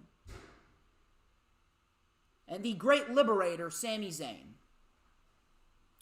Decent match. Really nothing too special here. Street Profits were in firm control before Corbin and Zayn took over. Ford was isolated before he tagged in Dawkins. He lit up Zayn. Corkscrew splash and a flying bulldog for a 2. Dawkins then sent Corbin to the outside. Sami Zayn with a big DDT for a 2. Corbin then took his anger out on the camera crew. Told him to stop filming him. Ford then with a tope con hero over the top on Baron Corbin, taking out Corbin. Ford then tagged in after Dawkins hit a corkscrew double underhook neckbreaker, frog splash, and the Street Profits win. Here's what I want to know. Why isn't this being done more often? What was so hard about this? What is so hard about taking an individual or a team and having them go on a winning streak? Having them go on a winning streak so that way they will be in the conversation for a legitimate opportunity at the tag team titles instead of just pinning the champions on live television. I want to know, why is this only being done with the Street Profits and Damian Priest? Why isn't this being done with guys like Drew Gulak? Why isn't this being done with guys like Murphy? Why isn't this being done with Rey and Dominic Mysterio? Why isn't this being done with Sami Zayn? Why isn't this being done with Shinsuke Nakamura and more? This needs to be done more often. If you actually build up contenders through legitimate wins, maybe I wouldn't complain. Not that hard. So, Seth Rollins made his way to the ring, and he said the complaint sent to WWE management got a huge response on social media. Cesaro then came out. Rollins says, "Hey, Cesaro, my old friend, we need to discuss some things. Hey, hear me out. So Cesaro was getting ready to attack Rollins. He goes, hear me out. Rollins says, you were a loser because of the situation you were in. Twitter blew that way out of proportion. So Rollins goes, just give me a chance. Stand in the center of the ring. Stand right there. Like the star you are. Look at you. You are a star. Easily one of the most technically gifted performers. But my question for you, friend to friend, why is it that you always seem to come up short? I'll tell you what it is. I have it. It is called Killer Instinct. It is called Killer Instinct. I have it, and I can give it to you. I have grabbed the brass ring and accomplished everything in WWE that you can only dream of. Imagine us working side by side. We could be unstoppable. You turned me down. However, it's never too late to start again. All you have to do is embrace the vision.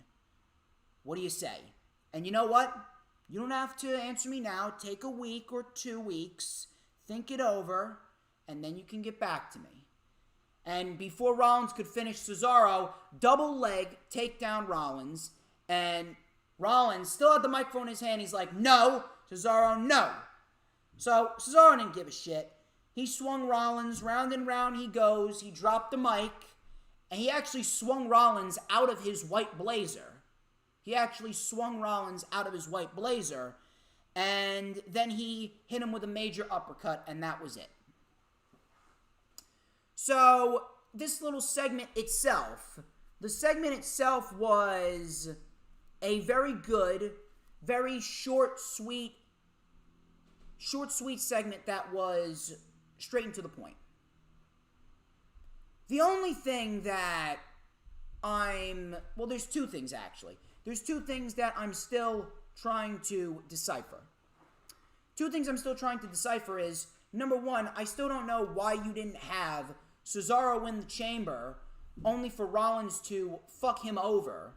I still don't know why you didn't have Cesaro win the Chamber only for Rollins to fuck him over, and that way it would have added another layer on top of the story. I really don't understand why you didn't have Cesaro win the Chamber and then Rollins fucked Cesaro over in that World Championship match with Reigns. That was a huge missed opportunity to add a layer onto what is already a decent storyline, somewhat. A decent storyline. But here's my question. If Cesaro and Rollins is going to be taking place at WrestleMania, what is going to be Daniel Bryan's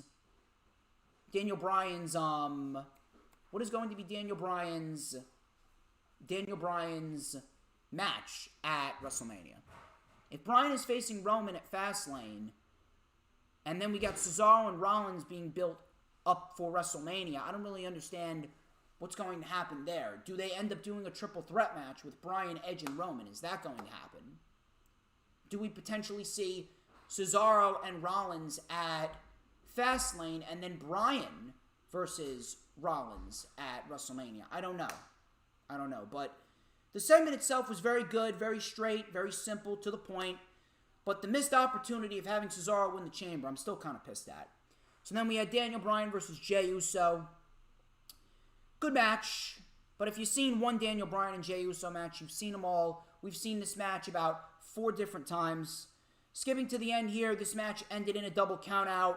Bryan locked in the yes lock on Jey Uso. Roman then came out of nowhere. He attacked Bryan. Bryan tried to lock in the yes lock on Roman. Uso with a super kick. Roman with a spear and a guillotine, and Bryan passed out. And that was pretty much that. Roman Reigns stood tall. Here's something I don't understand. We're going to get Roman Reigns versus Bryan at Fastlane. Even though I don't want it to happen, and I would rather it wait till after WrestleMania, I'd rather that be saved for SummerSlam. It's going to happen. It's going to happen, I'm sorry. It's going to happen. I don't want it to happen, but at the end of the day, it's going to happen. Because WWE is going to load up the Fastlane card because of the Peacock deal. So I don't really understand why you didn't just have Bryan win.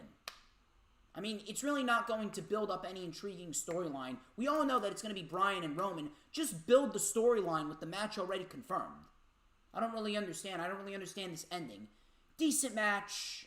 Really nothing too special. That was pretty much that.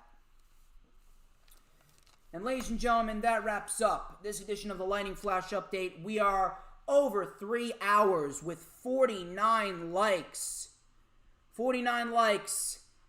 50 was just one off. We were going up and down. We were going up and down and up and down. We were going up and down with the likes. I'm not sure what was going on there, but Either way, we have reached the end of the Lightning Flash update. I would like to thank each and every single one of you who tuned into this video. Like, comment, and subscribe as always. Like, comment, and subscribe. Please check out all the links in the description. Of course, we got the rundown for AEW Revolution on March 5th with Miss Kayla Marie. I will announce my guest for the rundown for Fastlane. Oh, looks like we got to 50 likes. I see a 50 like. Therefore, Dee, you get your wish. Hold up. There you go. You happy? Are you happy? You got it. Thank you very much. Thank you, Proud Mixed Child. Thank you, HGFO. Thank you, Big Fight Field. Thank you, Dee. Thank you, Rob Wells Jr. Thank you, Big Boy Johnny. Thank you, TM. Thank you, Dave Maniscalco. I greatly appreciate each and every single one of you. You guys are fantastic. Like, comment, subscribe. Check out all the links in the description. Kayla Marie will be joining me for the the rundown for AEW Revolution. That's going to be on March 5th at 2:30 p.m. Eastern Time. Lightning Flash update, of course, next week. I will announce my guest for the rundown for Fastlane next week as well. I'm DJ Storms. This has been the Lightning Flash update, and you guys have an awesome, awesome weekend. I'm going to go, and I'm going to get me some ribs. I'm going to go over to my grandma's. I'm going to get me some ribs. It's going to be a damn good time. You already know. I will catch you guys later.